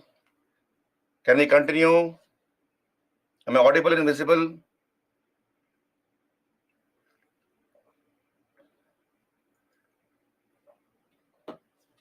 All of you are back. Let's continue. So we have discussed Pallavan architecture. We have discussed Vesara style. Now let us come to Chola style, Chola architecture. So all the features of a Dravida temple, all the features of a Dravida temple are found in Chola temples. Tashi, I began on time, 6 o'clock. As always, I began on time. So there were no technical issues as far as my knowledge goes. So it might have been from your end. Whatever you missed, you can hear the recorded version. Okay, Tashi. So we'll come back here. So all the features of a Dravida temple are seen in Chola temples. So let us look at the picture here. First of all, just hold on. On your screen, you see here on your screen, this is the general layout of a Dravida temple. Okay, now look here. So you enter the temple. There's a Gopuram. What's a Gopuram? A Gopuram is an entrance gateway. You see here, this is the Gopuram on your screen.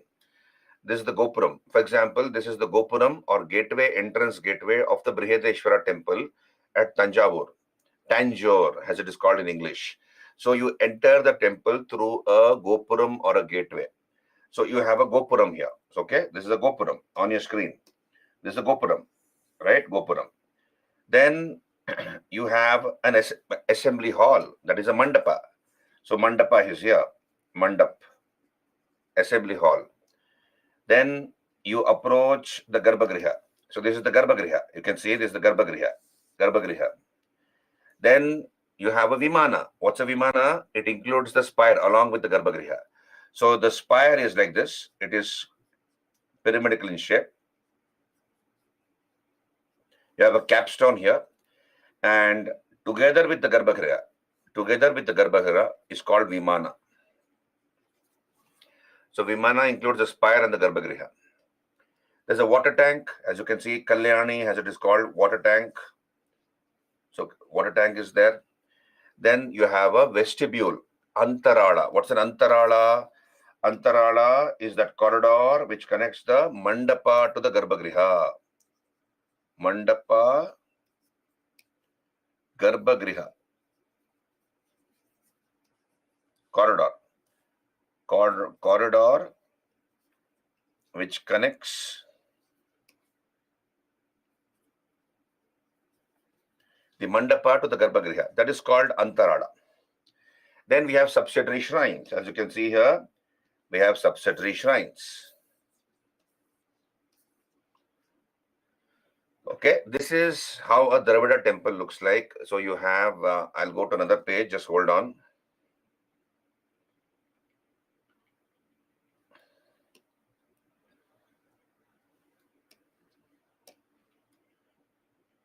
So you see here on your screen, you see this particular page. So Dravidian temple architecture includes Sanctum Sanctorum, that is Garbhagriha, which consists of all these things. Around the Garbhagriha, we have a Natya Mandapa, dancing hall. So we have a Natya Mandapa, dancing hall, Kalyana Mandapa, marriage hall, where the divine marriage takes place of the god and the goddess. Yagasala, there's a hall of sacrifice, Homa, Homam, Havanam, Homa, Havan. They're all performed. Yagasala, the Viyala Mandapa, hall of swinging idols. So the god and the goddess, idols are made, replicas are made, and they're kept on that swing. And on occasions, the swing is pushed. Viyala Mandapa. Then we have an attached kotara or a storehouse, right? Pakashala is a kitchen. Shrine is a place of worship. Shrine is a place of worship. For example, masjid is a Muslim shrine of worship. Masjid. Temple is a Hindu temple is a Hindu shrine of worship. Pakshala is a kitchen. Okay, Pakshala is a kitchen. So around the sanctum, we have all these subsidiary buildings. Okay, then we have huge gopurams, entrance gateway with rich decorations. High vimanas are there, that is full of sculptures and decorations. The spire on top of the Garbhagriha, which includes the Garbhagriha. That's called Vimana, full of sculptures and decorations. Pillared boundary walls. So you have pillared boundary walls. High pyramidal hall. So the Garbhagriha has high pyramidal hall. It is huge. Then tank is attached to the temple. You have subsidiary shrines in the courtyard and Antarala, vestibule. That is the corridor which connects the Garbhagriha to the Mandapa to the Garbhagriha. Devadasi is related to Dravidian temple culture. Rajneesh, we find, see in Odisha also. Odisha, Odissi dance basically was performed by the Maharis. Maharis were the Devadasis of Odisha during those days. So it's not necessary that Devadasi culture was existing in South India alone. So some girls from certain families were dedicated to the god, supposed to serve the god. But unfortunately, they were exploited by the rich and the mighty of that village or town, and they were reduced to almost prostitutes. That was a very unfortunate thing. You have the girls were exploited. Okay, so we'll come back here. So these are the various parts of a South Indian temple. We'll come to Chola style now. Cholas. Now, so all the features of a Dravida temple are seen in Chola temples. Now, please understand, Chola temples were not just places of worship. They were socio-economic and cultural centers. So understand this, Chola temples were not just places of worship. They were socio-economic and cultural centers. Socio-economic and cultural centers. Understand this part. They were not just places of worship, they were socio-economic cultural centers. Now, early Chola temples are small in size. I'll show you the pictures. They're smaller in size. Then you have huge and gigantic temples built by the Cholas. Like, for example, Raja Chola built the Brihadeshwara temple at Tanjavur, 217 feet in height. The temple is 217 feet in height. Almost, and it is in 13 stories. 13 stories, 217 feet in height. Tallest temple in medieval India. Then his son Rajendra built the Gangaikonda Cholapuram temple, also called Brihadeshwara temple, at a place called Gangaikonda Cholapuram, a new city founded by him. So this temple is bigger in size compared to the Brihadeshwara temple of his father, but not as tall as the earlier one. So later Chola temples are huge in size. They made temples out of solid granite. Now we'll come back here. Chola temples were not just places of worship. They were socio-economic and cultural centers. What is the meaning of that? You see, many things happened in a temple complex during the Chola period. It was not just a place of worship. So you let us say the panchayat, the village panchayat might give its ruling in the holy precincts of the temple. So it will give the judgment in the holy precincts of the temple. That's number one. Number two is a marriage may be solemnized in a temple. So here, let us say there's a family called A and another family called B. Okay, so this is the girl's side. B is the girl's side, and A is the boy's side. And somebody comes and tells boy's side A that there's a girl from this family, and she's suitable for their son. So there'll be a middleman who will go to the girl's house and tell some of its members that this boy's side is interested in marrying your daughter or sister or whoever it is. So please bring her to the temple.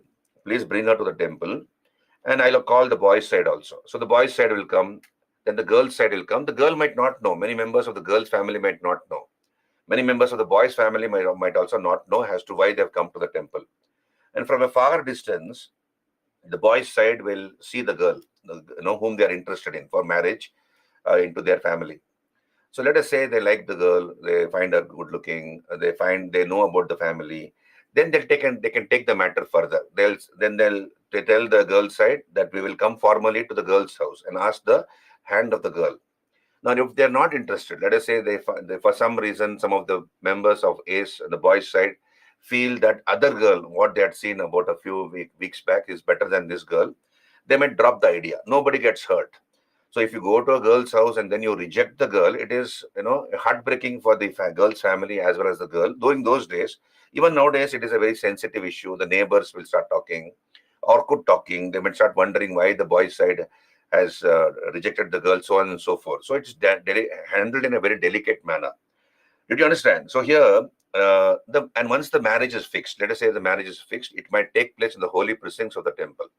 Kings, merchants gave donations to the temple. Lands were donated. Kings donated lands, and whatever was grown on those lands, agricultural lands, went to maintain the temple. So you have many people working in the temple. Priests are there, garland makers, sweepers, dancers, musicians, so guards. So many people are dependent on the temple. So whatever is grown in those on those lands, even donated by the king or a merchant, will go towards the maintenance of the temple and the people who are dependent on the temple. Then, of course, you have many artisan shops which came up, like, for example, shops selling, puja utensils, whatever is required for a puja, like, for example, the bell, the lamps, etc. So you have all those, settlements coming up around the temple. So Chola temples were not just places of worship; they were socio-economic and cultural centers. So keep that in mind. And of course, let us say there's a dance competition. You have Shivaratri. Shivaratri festival is there. So Harikatha might take place. Harikatha is where the whole night stories are narrated from the Puranas, from the Ramayana, Mahabharata. So people are awake and they're listening to these stories in the night during the Shivaratri time. So that can happen in the holy presence of the temple. There could be a dance competition, let us say Bharatanatyam dance competition in the temple. So dancers from various parts of the Chola kingdom will come, and then there'll be competition, and prizes are rewarded. Prizes are awarded to the winners, etc. So all these things used to happen in a Chola temple. That's why they are called centers of socio-cultural. They were centers of socio-cultural economy, not just places of worship. Now, all the features of a Chola temple are found. All the features of a Dravida temple are found in Chola temples. So you can see here, you have huge gopurams. So what are the main features of Chola temples? The main stress is on the central chamber, Garbhagriha. Okay, so you have a huge Garbhagriha, which could be approached through many halls, depending upon the size of the temple. You have high vimanas. Vimanas, I told you. It includes a spire along with the Garbhagriha. Monumental gopurams are there, huge gopurams, entrance gateway are there. And Gopuram is a Pandyan design. Pandyas were the ones who introduced Gopurams. I mentioned it here, evolved during the reign of the Pandyas. So what is this Gopuram? So it is from the word go. You have cow. In the Vedic period, cow was called Gau. Now, what will the cowherd do in the morning? He will take the cattle for grazing. So when the cattle are being led away from the village, there's a gate through which all the cattle are taken away from the village to the grasslands, to the pastures, to the meadows.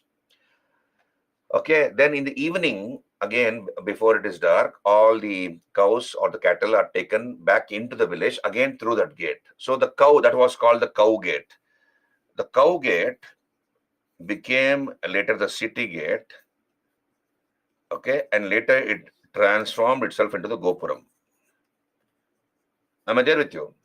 So cow gate became city gate and then transformed itself into Gopuram.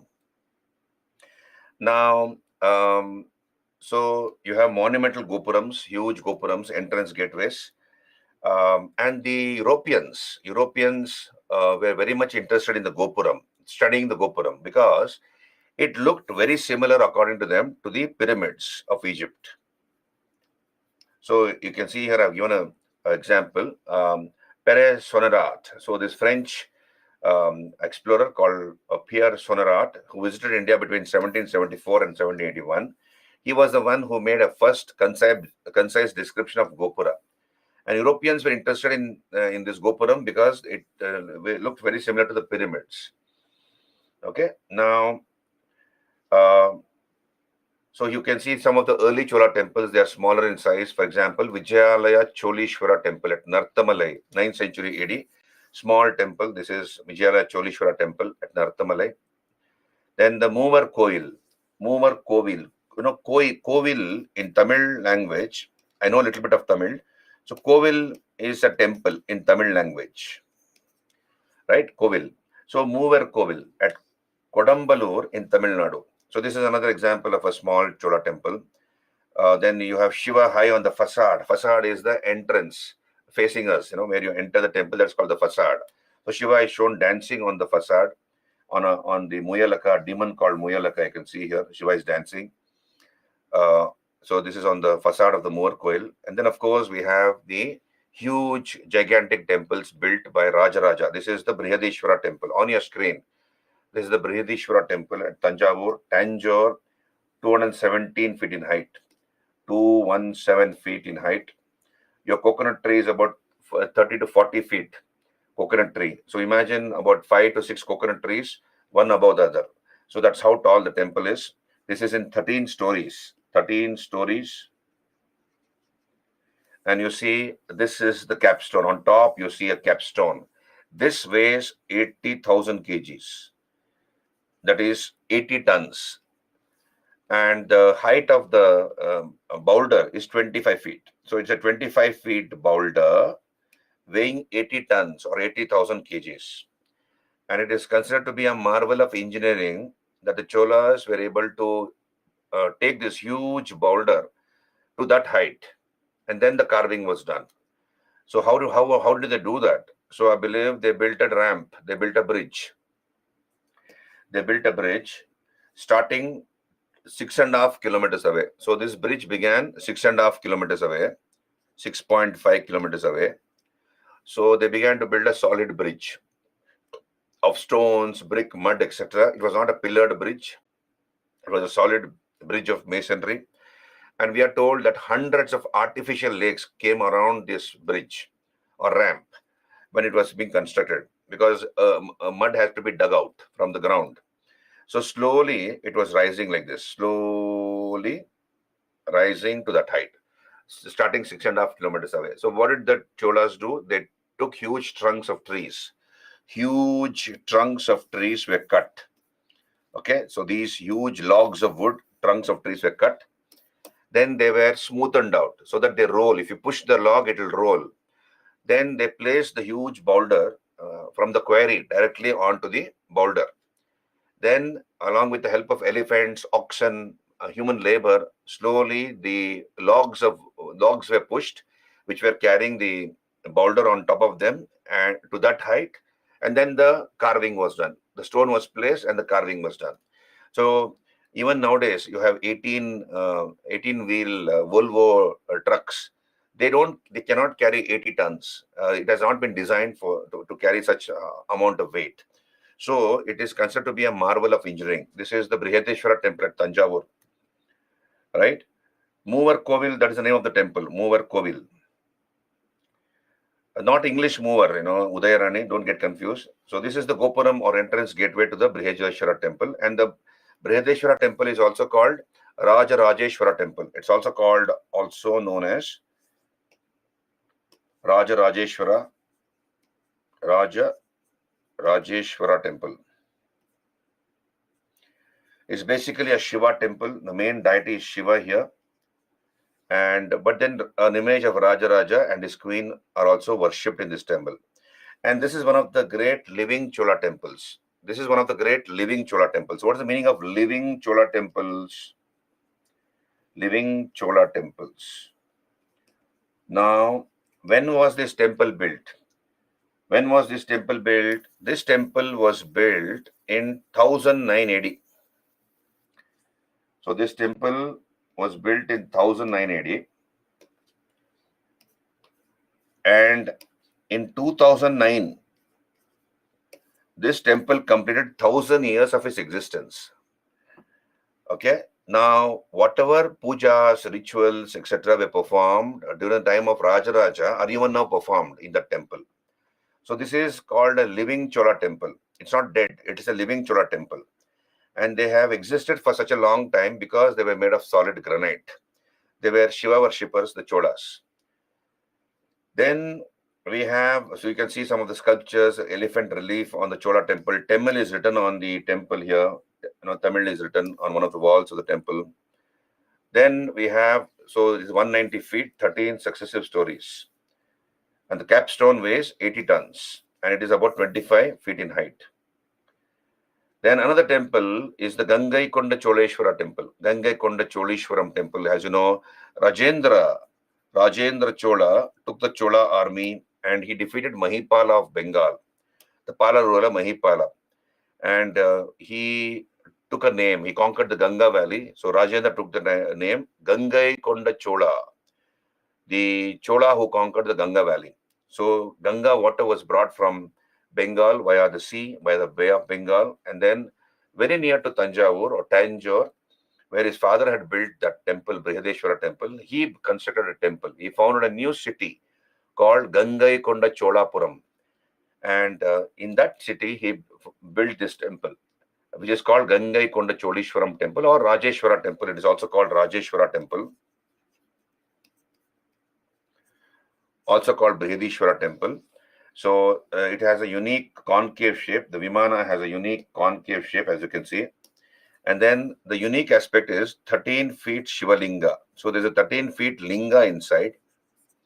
And the circumference of the Linga is 59 feet.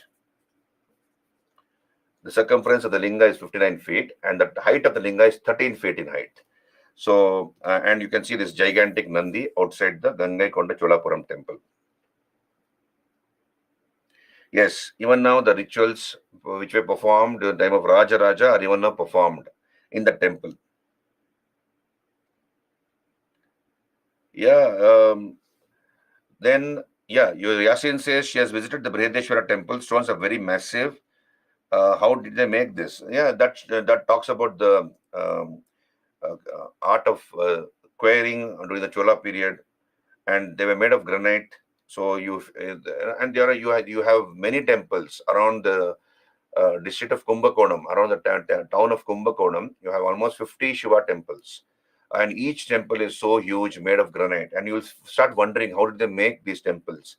Because to carve granite is not easy. To cut it and then carve it, place it, it would have taken them so much of effort. So then we have, of course, another temple which is a part of the living Chola temple, the Airavateshwara temple at Kumbakonam. So these are the three living Chola temples: Brihadeshwara temple at Tanjavur, Brihadeshwara temple at Gangai Konda Cholapuram, and the Airavateshwara temple at Kumbakonam. So this is the picture of the Airavateshwara temple at Kumbakonam, Tamil Nadu, built by Rajaraja II in 1150 AD. Right? Then Cholas are also known for their bronzes, which were made in the Sirperdu technique, Sirperdu or lost wax technique. We have discussed this when we did Harappan civilization. So the same technique was used by the Chola bronzesmiths. Of course, they use Panchaloha. Panchaloha is a combination of 5 metals. 5 metals they used. And during the Chola period, more gold was used because gold was cheaper and plentifully available. Nowadays, the same technique is used, but they'll use less gold because gold is costly. So the Cholas are known for their bronze images, Nataraja, Dakshina Murti, Kalyana Sundara, Vishnu images. You can see here on your screen, this is Shiva in the form of a lot of dance, Nataraja. So when we do dance topic, we will discuss this. What is the symbolic significance of the Nataraja dance? UPSC had asked a question. So here the original Nataraja sculpture is found in the Chidambaram temple. So the Cholas copied this style of Shiva, dancing Shiva, and they cast bronze images. Similarly, you see here, this is Shiva has Dakshina Murti. So Shiva is called the Lord of Knowledge. Lord of Knowledge. He gives you the sense of discrimination, I believe, between good and bad, right and wrong. So if you lose a sense of discrimination, a snake will look like a rope will look like a snake, a good fellow will look like a madman, a bad man will look like a very nice person. So Shiva is somebody who gives you the sense of discrimination, and therefore he is called Dakshina Murti, the Lord of Knowledge. Then to the right of your picture, you can see Kalyana Sundara. So Shiva's marriage with Parvati. You can see here Shiva. Look at the bronze. It's made of bronze. Look at the contours of Shiva's body. Look at his thighs.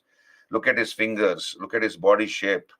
No, so beautifully cast. And now, no doubt, these Chola, many of these Chola Nataraja Murtis, and other bronze sculptures have been smuggled out. There's a lot of demand for them in the international market. So many have been brought back. So here you can see Shiva is getting married to Parvati. So he is holding Parvati's hand, and Shiva's best friend Vishnu has come along with his wife Lakshmi. Lakshmi is standing next to Parvati. Did you understand? So beautifully made sculptures. Varahi statue is placed inside Brihadeshwara. Yeah, Varahi, the female form of Varaha. Okay, so this is Kalyana Sundara. This is about Chola architecture. Okay, Chola architecture. All the features of a Dravida temple are found in Chola temples. Then we come to Rashtrakuta art. Rashtrakuta art.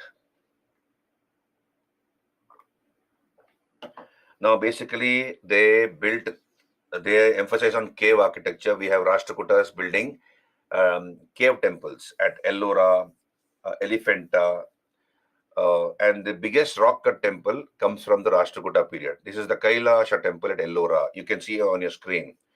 This is the Kailashanatha temple, cave number 16 at Ellora. This is another picture I have put. Entire mountain has been carved into a temple. So if you have gone to Ellora, you can see this. It is stupendous, huge. So entire mountain has been carved into a temple. So they removed whatever they did not want, and what the end result is the temple. The end result is the temple. So this was built by Krishna, the first of the Rashtrakutas. So this is in the Karnataka Dravida style, supposed to be in the Karnataka Dravida style. So look here on your screen. 1 million metric tons of rock was removed to make this one temple. 1 million metric tons of rock was removed. Then it took 100 to 150 years to make this one temple, and 6 to 7 generations of workers have worked on this temple. So if you go on YouTube and type Kailasa temple at Ellora, you get videos. And some of these foreign experts, they say that it was made by gods and spirits. So don't take all that seriously. It was made by human beings. So what they cannot do, they will attribute it to gods and spirits. This was very much made by human beings, and it has taken them so many years. So this is the Kailasha temple at Ellora, built by Krishna the first. So you have French Indologist. Who is an Indologist? Indologist is somebody who takes interest in India's history, culture, philosophy, tradition, etc. So Anquetil de Puran. So he, I believe, studied the rock cut caves of Ellora in 1758 with all their dimensions. He measured their dimensions, etc. And Ellora was on an ancient trade route from Python to Ujjain in central India. So it was very near to an ancient trade route. So guilds might have also, merchant guilds might also have contributed towards the construction of this temple. It is considered to be one of the wonders of the world. It is considered to be one of the wonders of the world. So please make it a point to go on YouTube and look at the video of this particular temple if you have not seen the temple. And you will start wondering, how did they make this? It's a huge temple complex. Entire mountain has been carved into a temple. So we see this. This is a culmination. Actually, we have the Pandyas who carved an entire mountain into a temple. This is very near to Kanyakumari, Kalugumalai, a place called Kalugumalai. And we see the culmination of such temples in the Kailasha temple at Ellora. Okay, so this is, then of course we have Elephanta caves, again belonging to the Rashtrakuta period. So you can see here on your screen, if you go to Bombay, you have the Gateway of India. So you go to the Gateway of India, you have ferries. You have ferries there, ferry service is there. So you pay money and they will take you 1 hour into the Bay of Bengal. 1 hour, 1 hour into the Arabian Sea, into the Arabian Sea, and there you get the Gharapuri. You have an island called Gharapuri, locally in Marathi language called Gharapuri. The Portuguese conquered this area, this island, and they called it Elephanta.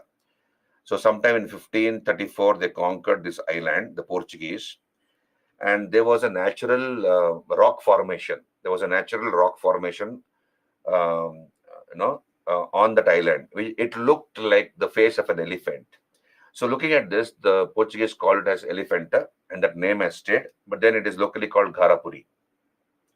So there are 6 caves here. On the right of your screen, you can see caves like this. There are 6 caves here, like this, and all these caves are dedicated to Shiva. All these caves are dedicated to Lord Shiva, right? So, 1534. So in the monsoon season, the ferry service is closed because the sea is rough. So it takes just 1 hour to reach there, and you go to Gharapuri. So locally in Marathi language called Gharapuri. Now inside, so there are 6 caves, and in one of the caves we have the great Mahesha Murti sculpture. So this is the Elephanta Caves, Gharapuri, Mumbai, and this is Ardhanarishwara, Shiva in the form of Ardhanarishwar, half male, half female. You can see you have a breast here. Obviously, this is the female aspect of Shiva, Parvati, and this is Shiva on the right side. So the earlobes are also different. Here on the left side, you have female earrings, and Shiva's earrings is male on the right side. So Ardhanarishwara sculpture, Elephanta. This is Mahesha Murti cave. So Shiva is shown with 3 faces here. It is 25 feet in height. 25 feet in height. It is found inside a cave. This is called Mahesha Murti cave, right? So this is Jogeshwari caves in Mumbai. So these are all examples of Elephanta, of Rashtrakuta art. Rashtrakutas, they were of Kannada origin. They were Jains. They patronized Jainism. Amogavarsha Nrupatunga was their greatest king. I told you he cut away the thumb of his left hand to fulfill his vow, which he had taken in the Mahalakshmi temple at Kolhapur. So I've discussed all those things. So this is the Rashtrakuta art. So it was more about removal. They did not construct anything new. It was more about removal of stones, and whatever they removed by carving, whatever they removed became a temple or a sculpture. Okay.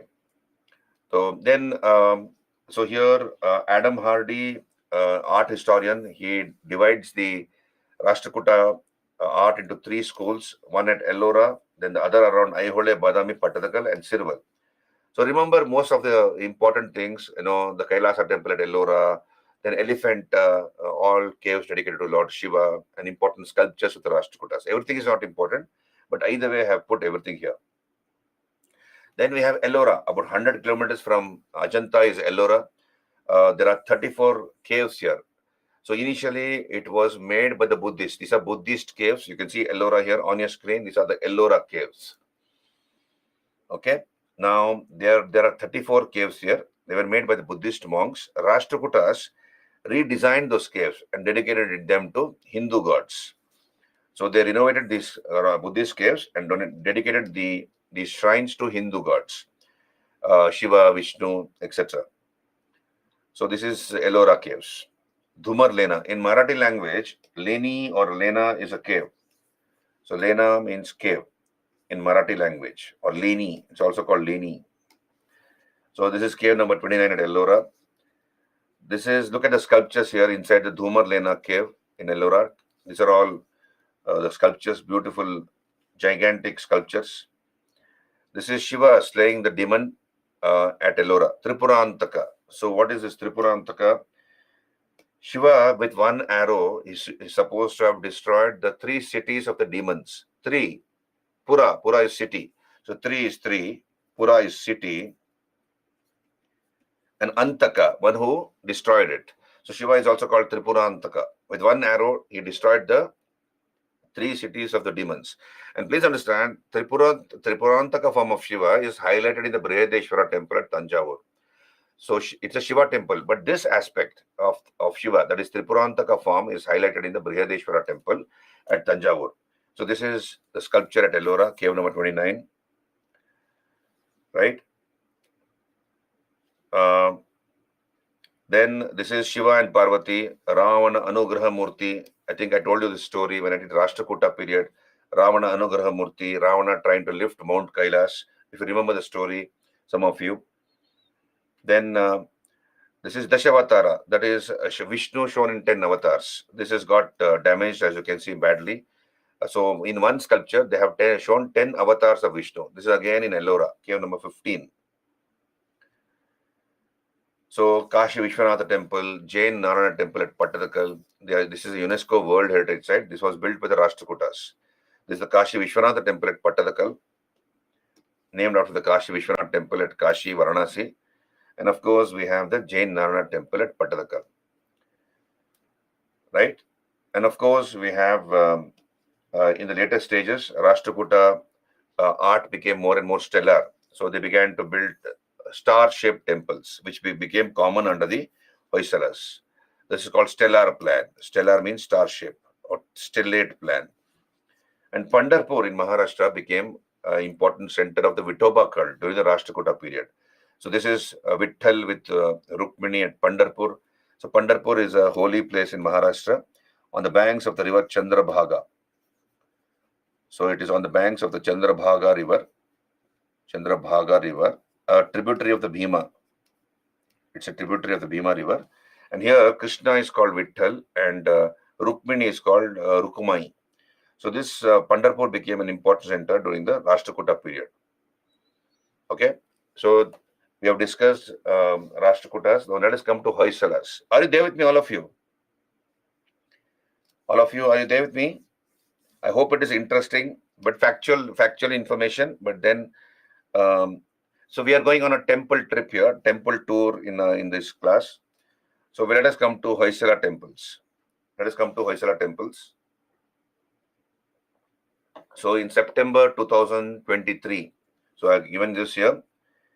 On September 2023, we have three temples which were included in the UNESCO World Heritage List.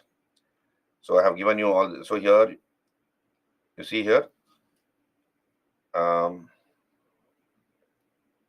this has got.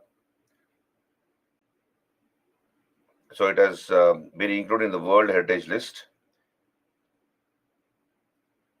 So I had mentioned that it is, yeah, you can see here, September 18, 2023, Hoysala temples at Belur, Halebid and Somnathpura. Belur, Halebid, Somnathpura included in the permanent list of UNESCO World Heritage Sites in 2023 September. So this particular topic, Hoysala architecture, becomes relevant for this exam. Okay, it becomes relevant. Now, Hoysalas, you have the Hoysalas who succeeded the Kalyana Chalukyas. So Kalyana Chalukyas,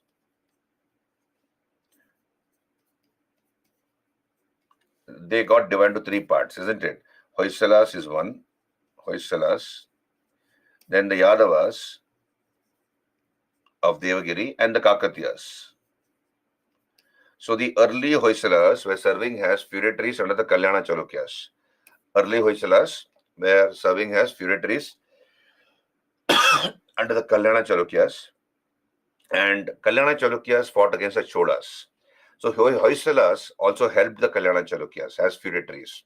So this took them to many parts of India, including North India, some parts of Central India, etc., where they brought masons, sculptors, architects. So Hoysala style is a amalgam, a mixture of these three styles: Nagara, Dravida, Vesara. All these three styles are seen in Hoysala temples: Nagara, Dravida, Vesara. It's sometimes described as Karnataka Dravida also.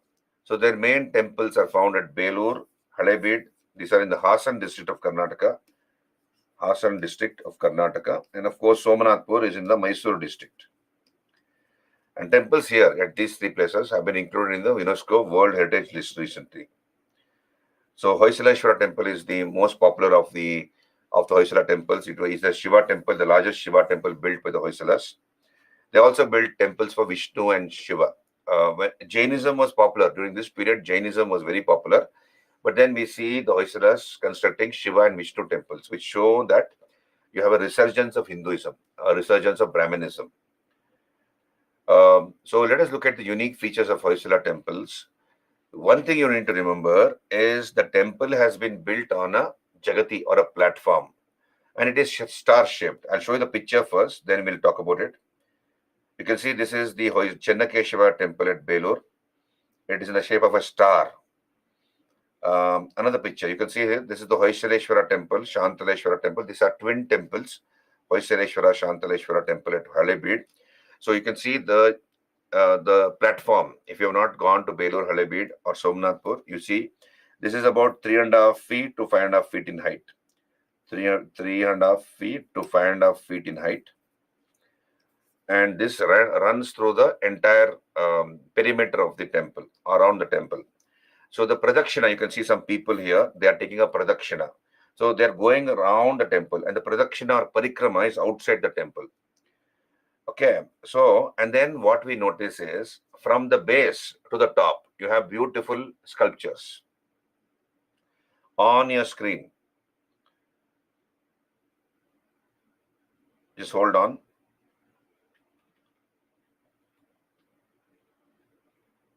You see on your screen here, on the base, running throughout the length of the temple, it is in the shape of a star. So since it is star shaped, there is more space for sculpting. It is not a plain wall. If it's a plain wall, you have limited space, but it is in the shape of a star. Therefore, you have more space for sculptures. So here, entire band around the temple, you have like this.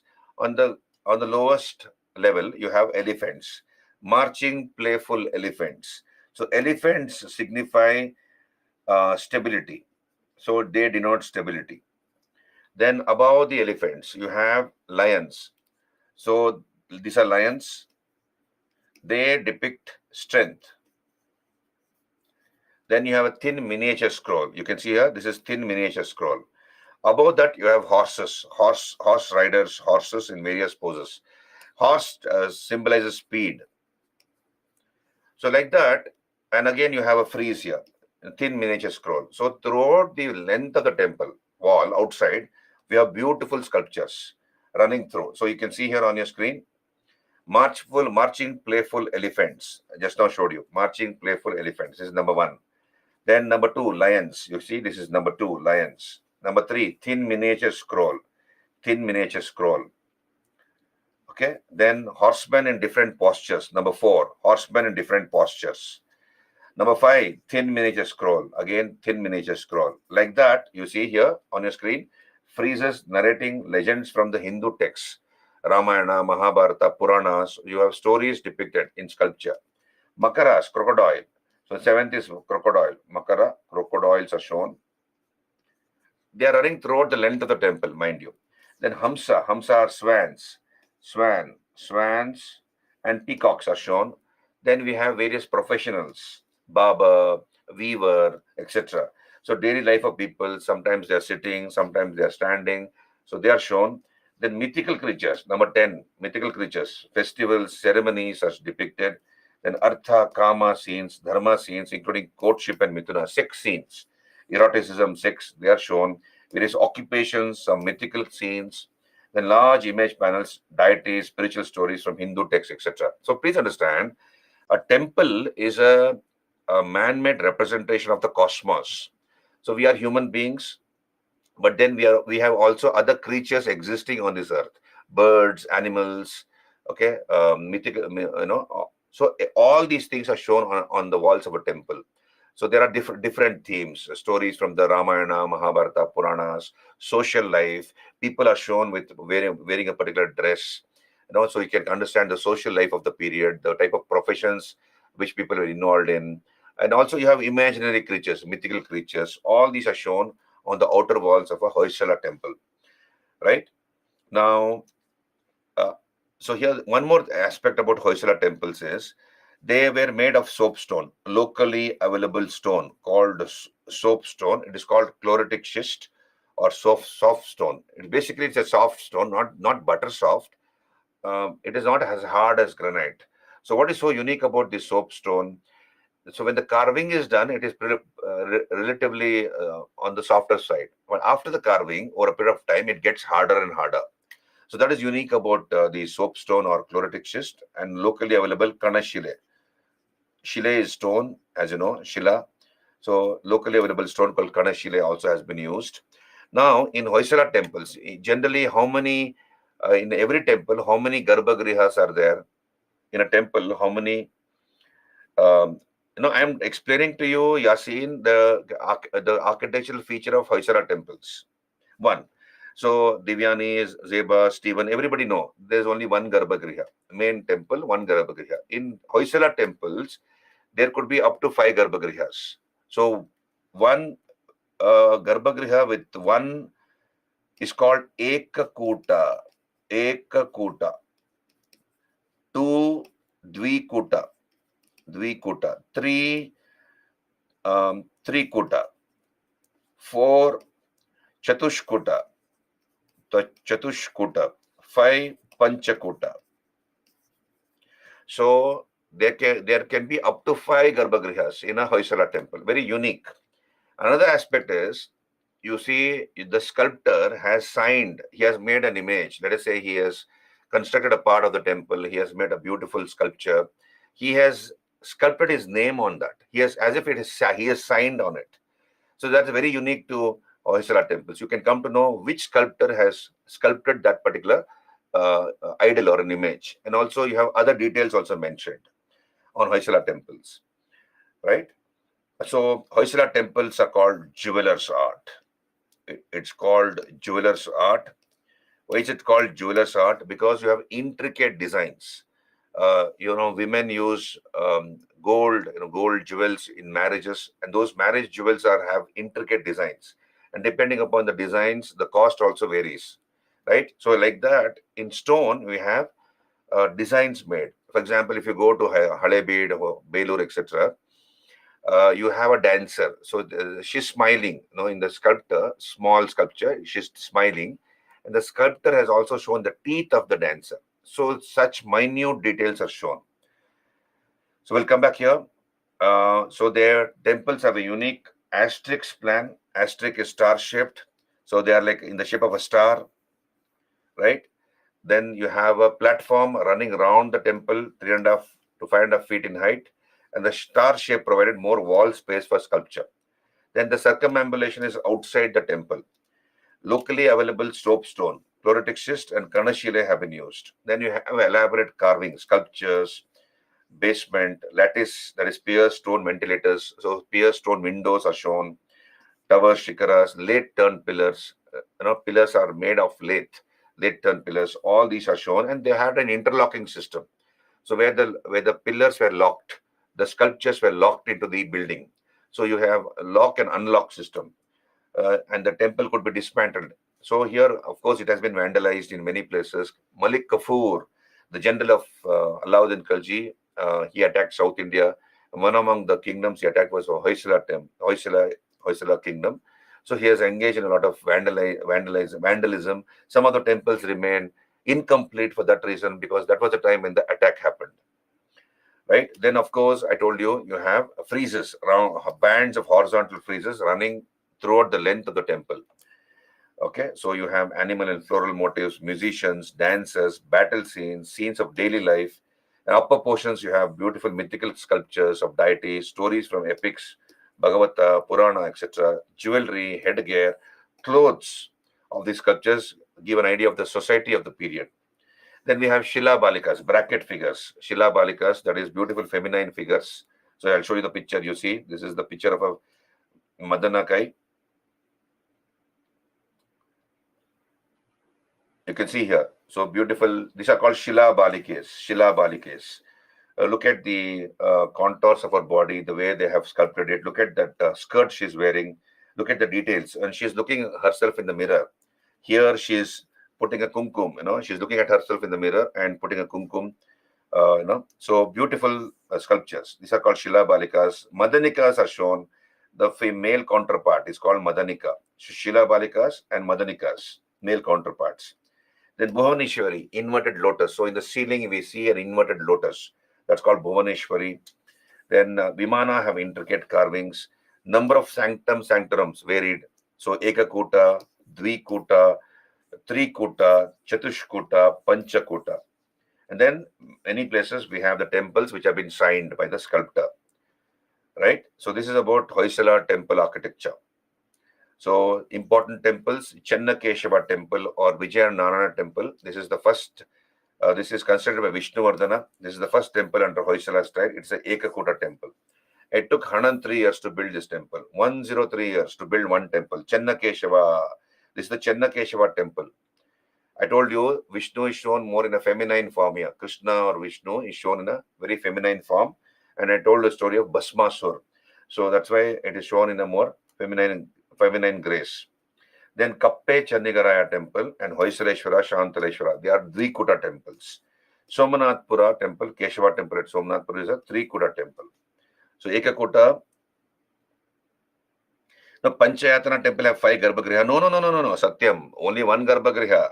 Panchayatana temples have only one Garbhagriha and 4 subsidiary shrines, smaller shrines around the Garbhagriha.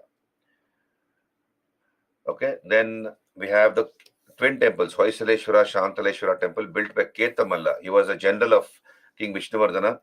It is at Halebid. So remember these places where these temples are located. Make a small note. Keshava temple at Somanathpura is a three-kuta temple built by Soma Dandanayaka. So Nilakanta Shastri praises these temples. There are 46 pillars, he says, in the Channakeshava temple, except the 4 in the central bay. All the temples are unique. They are different in shape. Darpana Sundari. She is called Darpana Sundari. You can see here, this is Darpana Sundari. Supposedly, the queen, Shantala Devi of Vishnuvardhana, queen of Vishnuvardhana. So she was a dancer, famous dancer. So this is the Hoysaleshwara temple picture. You can see it here. Then Kappe Chandigaraya temple. So it has been built on a platform. It is star-shaped in size. You can see the lattice windows, perforated holes are there in the windows for light and air circulation. So these are the temples built on a Jagati or a platform. Then Durga temple, some of the sculptures, Durga killing Mahishasur. This is Varaha with Bhudevi. Some sculptures I've put. Then Dwarapala statue. Look at the Dwarapal, the entrance, in the southern entrance, gatekeeper, and look at the dress he's shown wearing, all with beautiful sculptures. This is the best Nandi in India, according to the Archaeological Survey of India. Most beautiful Nandi comes from this temple, the Hoysaleshwara temple. Most beautiful Nandi, according to the Archaeological Survey of India, with all the details of a Nandi, beautifully sculpted. Then Keshava temple at Somnathpura. This is Keshava temple at Somnathpur. This has got a 16-point star made of soapstone. It's a three-kuta temple. Are you there with me, all of you?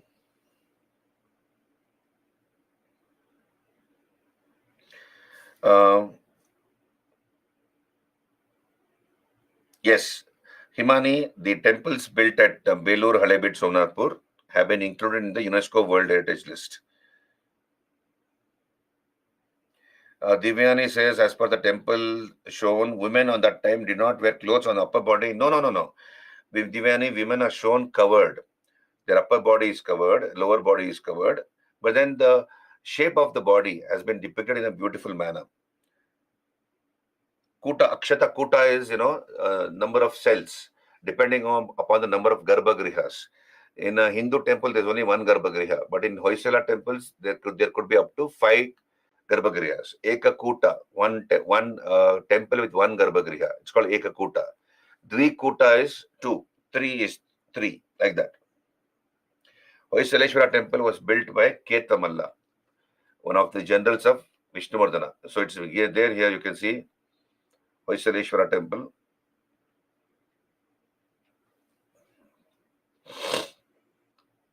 So Ketamalla was the one who constructed this temple. It was completed by King Ballala II in 1182 AD.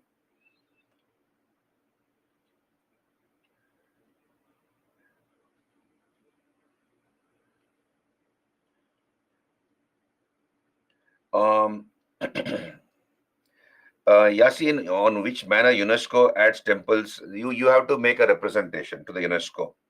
So it is first kept in the tentative list. Okay, so when you make a representation, the UNESCO can keep, and they'll study about the temple, about the history of the temple, about the uniqueness of the temple, and they'll keep it in a tentative list, and later it is made permanent. So obviously, much more details they will demand, and once it is presented and it is authentic, then it is recognized as a UNESCO World Heritage Site. So once it is recognized as a UNESCO World Heritage Site, the footfall increase. Many people will start coming there. Money is generated, income is generated, and it is not a heritage of just India. It is a heritage of the world. So that's what it is. So we'll come back here. Yeah, are different lots in different kutas. Yes, Akshata. So you could have different forms of Vishnu, like Keshava temple at Somnathpur. You have Keshava, Venugopala, like that. Different forms of Vishnu are depicted. So let us come to Vijayanagara art. Vijayanagara art.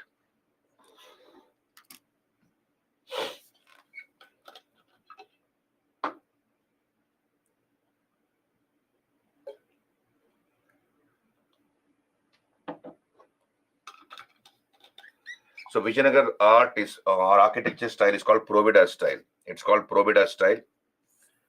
So they built temples at many places: Hampi, Kanchipuram, present at Tamil Nadu, Madurai, Tirupati, Tadipatri, Lepakshi, etc. And UNESCO has told that Vijayanagara temples have a unique multi-ethnic, multi-religious aspect to them. Highly evolved, multi-religious, multi-ethnic society. It reflects that. So we have both religious structures and secular structures found in Vijayanagara. So let us look at the important aspects of Vijayanagara temple, Vijayanagara art. Temples were built of granite. They're made of granite. They consist of Ardha Mandapa. We have seen what is an Ardha Mandapa. Ardha Mandapa, Mandapa, Maha Mandapa. So the smaller size Mandapa. Maha Mandapa, they have another bigger Mandapa. Garbhagriha and Sukhanasi. What is Sukhanasi? An external ornamented feature over the entrance to the Garbhagriha. So above the Garbhagriha, we have a particular design that is called Sukhanasi. Then we have multi-angled pillars and piers. Horse is the most commonly depicted animal on Vijayanagar pillars. A mythical horse called hippogriff. So mythical horse, you can see, I'll show you the picture. So this is the picture of a mythical horse, hippogriff. You can see these are hippogriffs. This is a hippogriff, mythical horse. So it has got many animals mixed there, hippogriff. Right? Then you have sculptures of folklore, gods, goddesses, elephants, horses, swans. Then Vasanta Mantapa. Vasanta Mantapa is the Vasanta season, that is spring season. So when the spring season comes, you have a ritual or a ceremony performed in that mantap. That's called Vasantotsavam. So they used to celebrate the arrival of the spring season in this mantapa. It was constructed by Deva Achyutaraya. Achyutaraya began the Vasantotsava celebrations, the arrival of the spring season. So a mantap was constructed. And then we have mantapas for the deity, consort of the deity. Open pavilion is there, meant for the consort of the god. Kalyana mandapas, marriage halls, where divine weddings took place.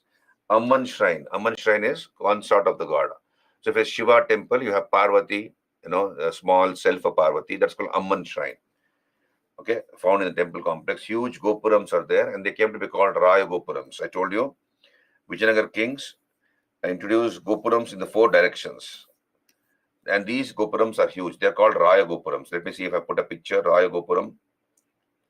So Raya Gopuram, I have put it in the Vijayanagar chapter in your conventional history. So we have Raya Gopurams, huge gopurams, and of course high enclosure walls. Frequent wars with the Bahamanis used to take place. So you have high boundary walls in Vijayanagar temples. Are you there with me? Shubham's Hemad Panthi's temple architecture inculcate value of Nagara style or Vesara style. Shubham, Hemad Panthi style of architecture. So I'll tell you whatever I can remember. He was a minister, Hemad Pant. Hemad Pant was a minister in the Yadava kingdom, Yadavas of Devagiri, and he is the one who developed the Modi style, Modi script. Modi script was developed by him. And the temples which were designed by him are called the Hemad Panthi style or the Yadava style. So they use black basalt. Black basalt is used in these temples. They're profusely ornamented. And black basalt is unique to the Deccan. So in the Deccan Plateau, you have black basalt. They've used that type of a stone. And they also not only made temples, Hemad Panthi style not only made temples, but also forts. Forts were also constructed.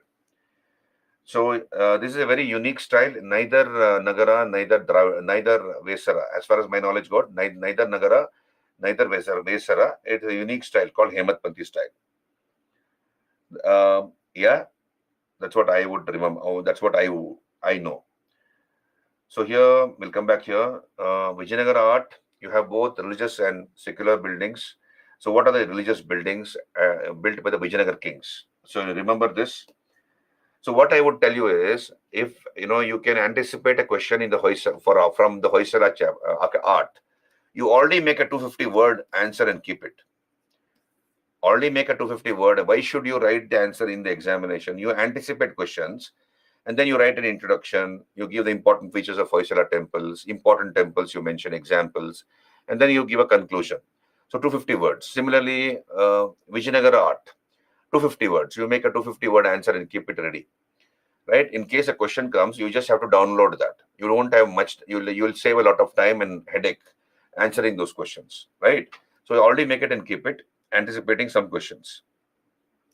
So let us talk about religious buildings of the Vijayanagar period. Temples at Hampi. So at Hampi was the capital of Vijayanagara. Vijayanagar capital, Hampe. So we have the Hazara Ramaswamy temple. This is the Hazara Ramaswamy temple, built by Devaraya II. So Hazara Ramaswamy temple. Why is it called Hazara Ramaswamy? Hazar is 1,000, as you know, 1,000. We have 1,000 Ramayana paintings. 1,000 Ramayana paintings are found inside this temple, therefore called Hazara Ramaswamy temple. It's in Hampi, right? Then the Tulabhara Mantapa was within the temple was built by Krishnadevaraya. What is Tulabhara Mantapa? Tulabhara is a weighing scale. You see, you have a weighing scale. This is the weighing scale.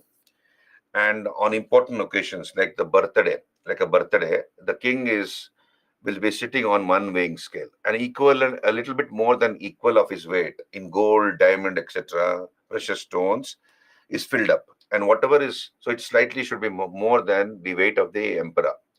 And then that is distributed amongst the poor and the needy. That wealth is distributed. That is called Tulabhara Mantapa.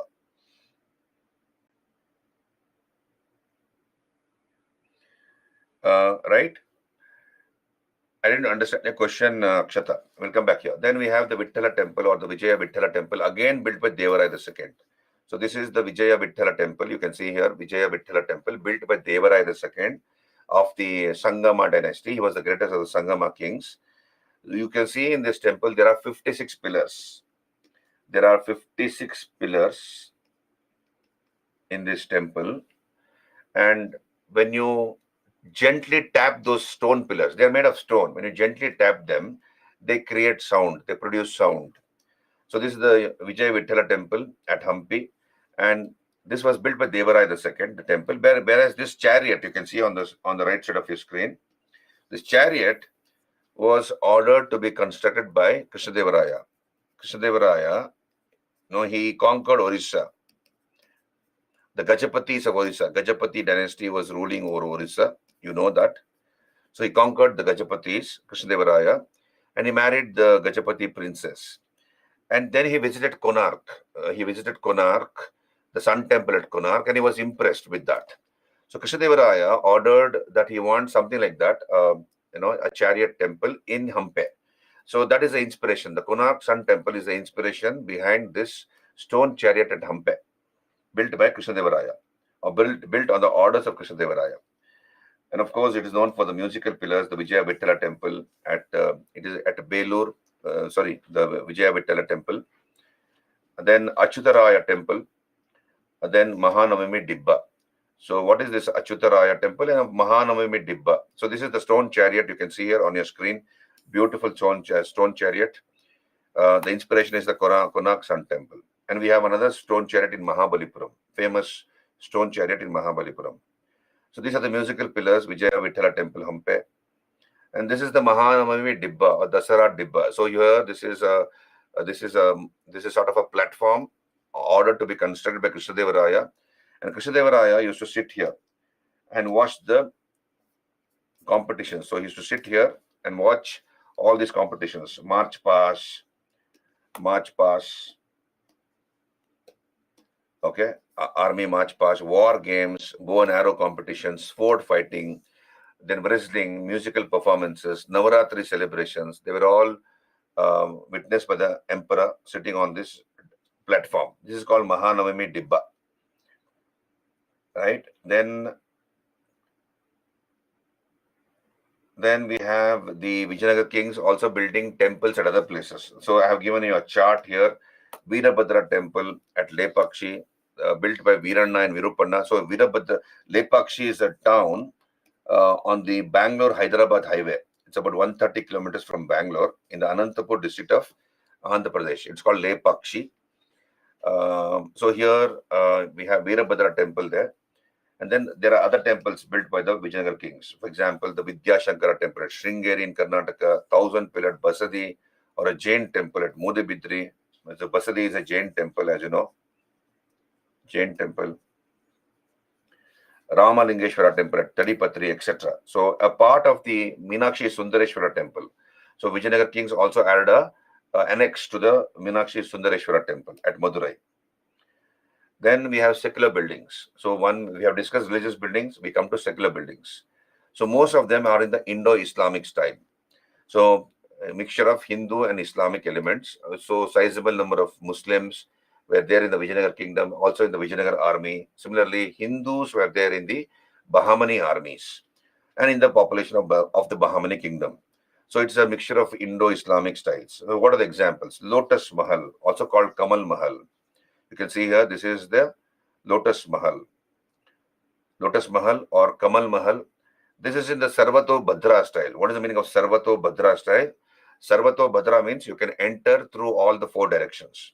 You can enter this particular Mahal or building through all the four directions. So therefore it is called Sarvato Bhadra style. So we have Lotus Mahal, elephant stables, Queen's Bath, Pushkarani, a step well. So water was supplied from the Kamalapur tank, royal audience, watchtowers. So you can see the pictures here. I put pictures. So you can see elephant stables. These are elephant stables. So each elephant has its own small cell there.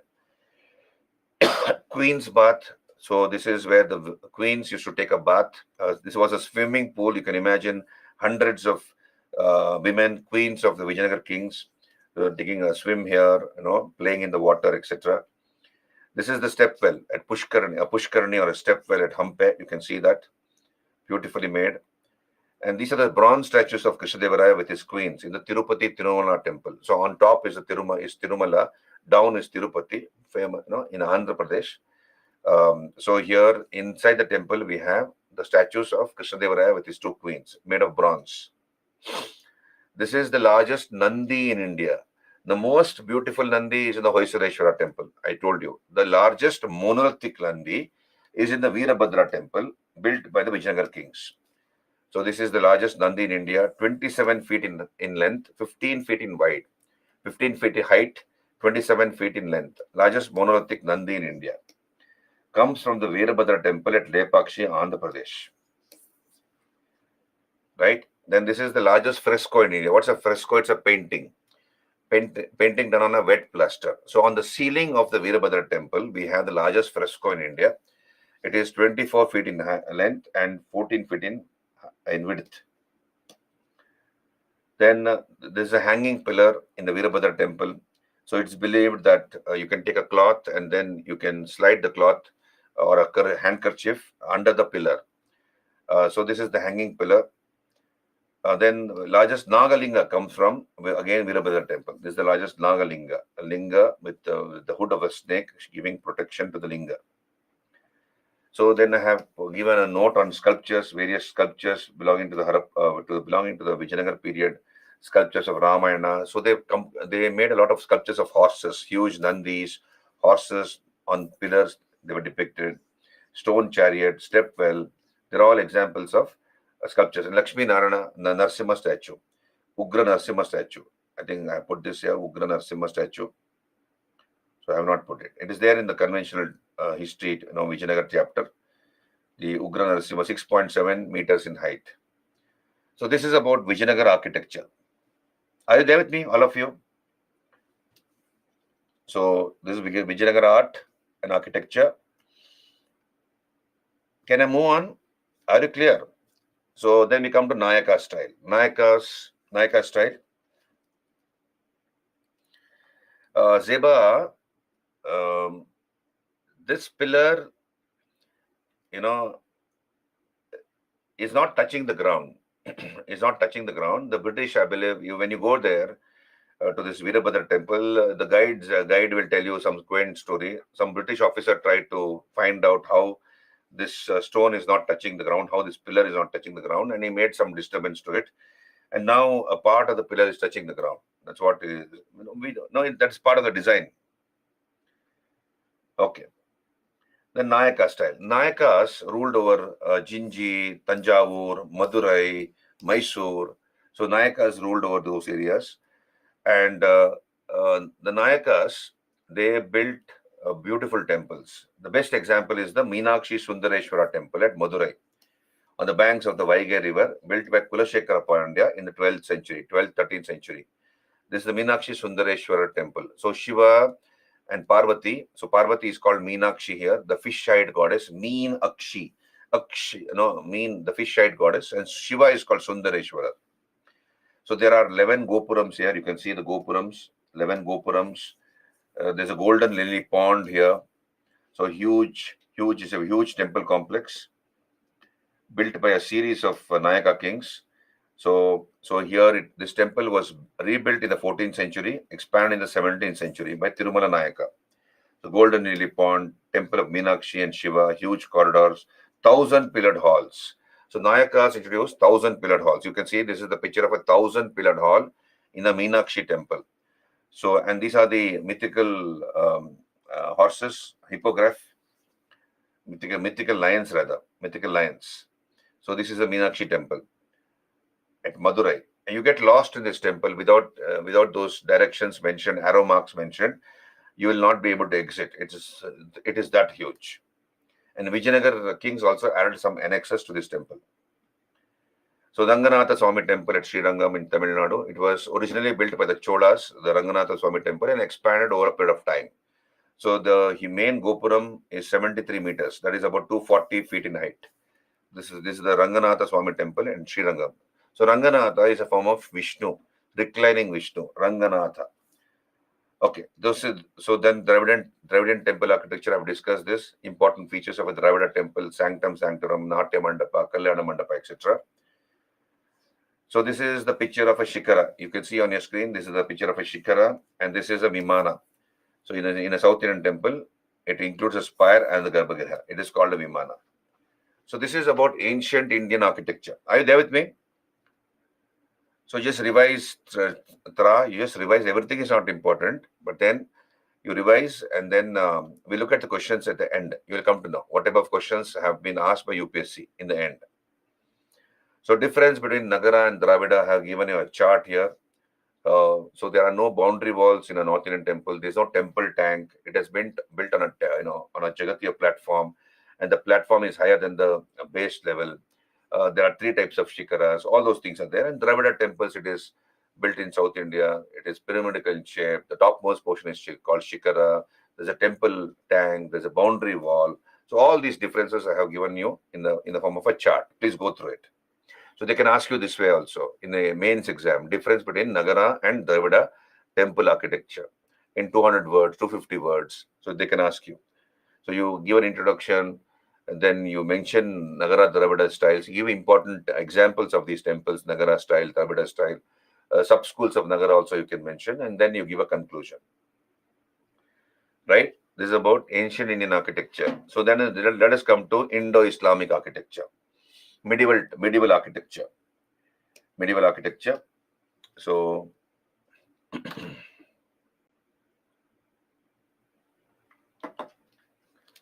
you please understand medieval architecture.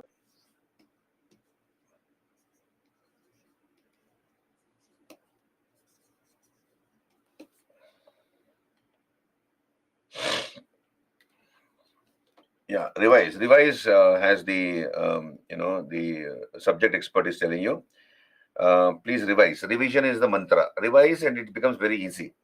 So medieval architecture. So here we have the coming of Muslim rule in India, North India. So Delhi Sultanate was established in 1206. It lasted till 1526. To understand this, Delhi Sultanate was established in 1206 and it lasted till 1526. So here we have initially these Turks who came to rule, they were plunderers. When they came to India, they came to loot and plunder. And then they began to conquer a few areas. And they expanded their kingdom into an empire. So initially, when the Turks came to India, their religion demanded, that is Islam demanded, that they pray 5 times in a day. They were supposed to pray 5 times in a day. And 1 time in a week, they're supposed to go for a namaz, compulsorily on a Jummah day, on a Friday.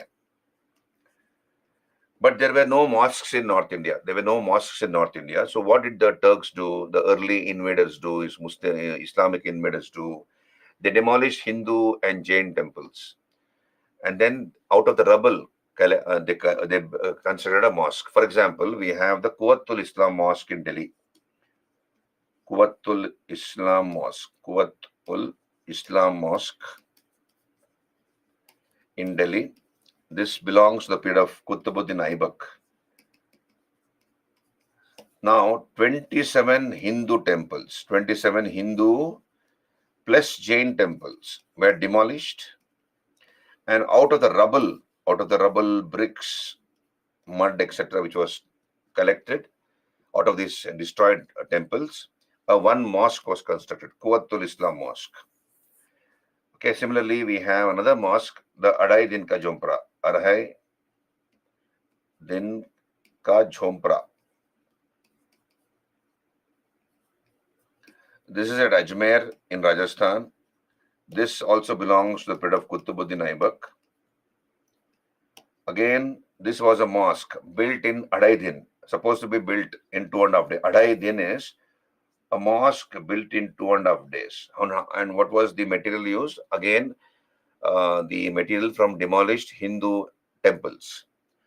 Now, why did they demolish? The question is, why did they demolish, and what is the answer for that? You see, they came to loot and plunder. They did not come along with architects, engineers, masons, and they had to fulfill the demands of their religion. 5 times prayers in a day, 1 time in a week. So, having come to India without any architects, engineers, masons, what they did is they demolished these temples and Jain and Hindu temples, and they caught hold of Hindu masons. They caught hold of Hindu masons and ordered that Hindu mason to build a mosque.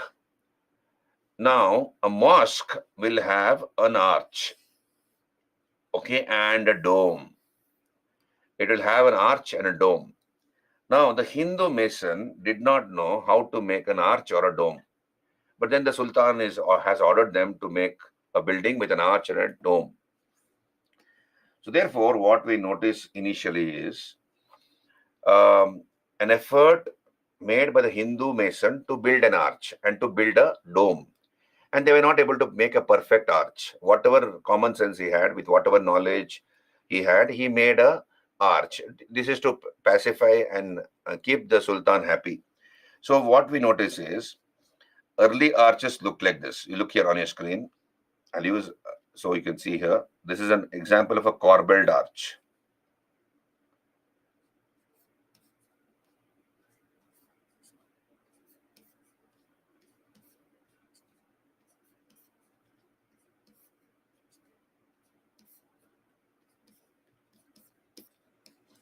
So this is called a corbelled arch. So Sultan has put one sword on his neck, on a Hindu mason's neck, and he's told him, you make an arch, otherwise I'll cut your head. So to save his head, he has made one arch like this. This is called a corbelled arch, right? Then the Sultan has ordered the Hindu masons to make a dome like this. Now masjid has a dome. And this Hindu mason doesn't know how to make a dome. Otherwise, if he doesn't make it, he'll lose his life. So what do we see? The Hindu mason or the Buddhist mason knew how to make a dome, a stupa. He knew how to make a stupa. So he made a platform and then he made a dome like this. Then he put one spike. Okay, he put on spike like this and told the Sultan, your dome is ready. This looks more like a Buddhist stupa. And then since it was done by a Hindu mason, what he did is he put a lotus on top. He put a lotus on top, or he put a kalash.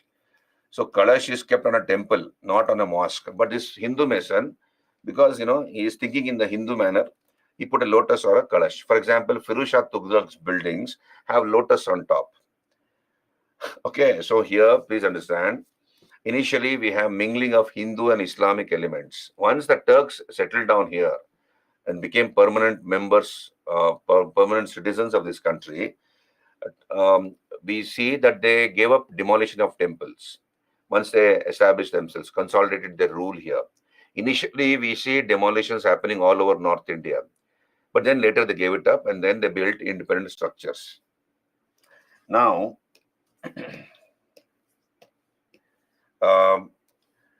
so here you have in India, what was the style of buildings? The Trabeate system. Trabeate. What is Trabeate? That is, you have beams and you have columns and a beam. So slab, this is called slab and beam method. Slab and beam method. So Hindu architects used to follow this method, slab and beam method. So pillars and then you have a slab supporting the roof. Now when the Muslims came, they introduced arch. They introduced arch and the dome, right? And this is called arcuate method. Arcuate method. So we have a mixture of trabeate and arcuate. Slab and beam method mixed with arch and dome method. If you ask the question whether Indians knew how to make an arch in ancient times, the answer is yes. They knew how to make an arch. We have examples. For example, the Bara hills. The entrance has an arch. Okay, the Dhamek Stupa at Sarnath has an arch. So they knew how to make an arch, but the design had been lost. They had forgotten the design. So you have the trabeate and arcuate systems combined in a pleasing manner. Okay, then we have superior mortar used by the Turks. So superior binding medium. Number 3, they use jali in their buildings. Jali is perforated window with holes, perforated window, and these windows could have a lot of designs, beautiful designs. So jali they used, a superior mortar they used, and they were ready for experimentation. So they were ready to experiment. Whereas the Hindu architect he had a rigid mindset. He followed the rules of the Shilpa Shastra books, the Vastu Shastra, Shilpa Shastra books. So he was not ready to experiment. Whereas Muslim architects were ready for experimentation. And once they came to India and they settled down here, they began to use stones. Earlier in West Asia, they used to use only bricks and rubble. Bricks and rubble were used. Because of the influence of Hindu masons, we have also Muslim architects beginning to use of stone. Then we have calligraphy. So you see, Islam prohibits the depiction of humans and animals on their buildings, on their monuments. You don't see, sculptures of humans, animals, Mithuna sculptures, etc., on the outer wall, on the walls of a masjid or a dargah, isn't it? So therefore, Islam prohibits it. So what did they do to beautify their buildings? They used calligraphy. What is calligraphy? You see, the Holy Quran is in Arabic language, and Arabic language is very beautiful to look at. So they borrowed verses from the Holy Quran and they got it written on the walls of their buildings. That's called calligraphy. So calligraphy was used. Then they used arabesque. What is arabesque? Now look here. Understand this. Very simple. Let's say there's a plant. So there's a plant growing like this. There's a plant. So it has got, okay. So these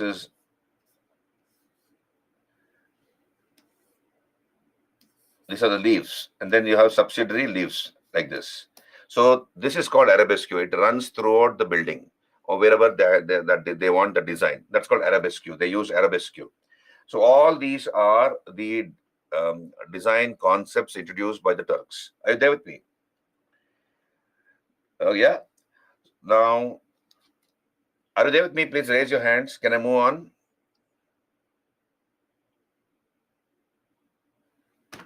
Yeah. Now look here. just take down a small note.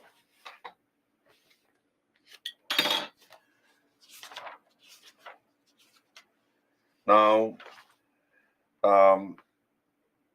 Indo-Islamic buildings, just take down this. Indo-Islamic buildings are divided into three phases. Indo-Islamic architecture. So, Indo-Islamic architecture divided into three phases. Number one, phase one. Phase one. This is from the 11th century to the 14th century. 11th to the 14th century AD. These are, you have monuments of early Turkish and Afghan sultans. Monuments. Oh my God. How many? 2 minutes more. Monuments of early Turkish. Monuments of early Turkish and Afghan sultans. Right? This is phase one. 11th century, 1100 to 14th century AD. Then we come to phase two. Phase two. This is from the death of Alauddin Khilji in 1316 to 1526. This is called provincial style. Provincial style. 1316 to 1526. 1316 to 1526. Why 1316? 1316, Alauddin Khilji died. Alauddin Khilji died. So he died in this year. And what happened after he died? Central authority became weak. Understand this. Central government became weak. Central authority became weak. So when central authority became weak, we have a number of kingdoms established in the provinces. Many of the governors under the Delhi Sultans, they proclaimed themselves independent and they established independent kingdoms. So in the provinces, we have independent kingdoms which came into existence, ruled by Muslim governors, independent kingdoms, ruled by Muslim governors. So for example, we have Gujarat, Bengal, Kashmir, Jaunpur, Deccan. They're all in all these areas we have Muslim rule. So this is called provincial style. Did you understand?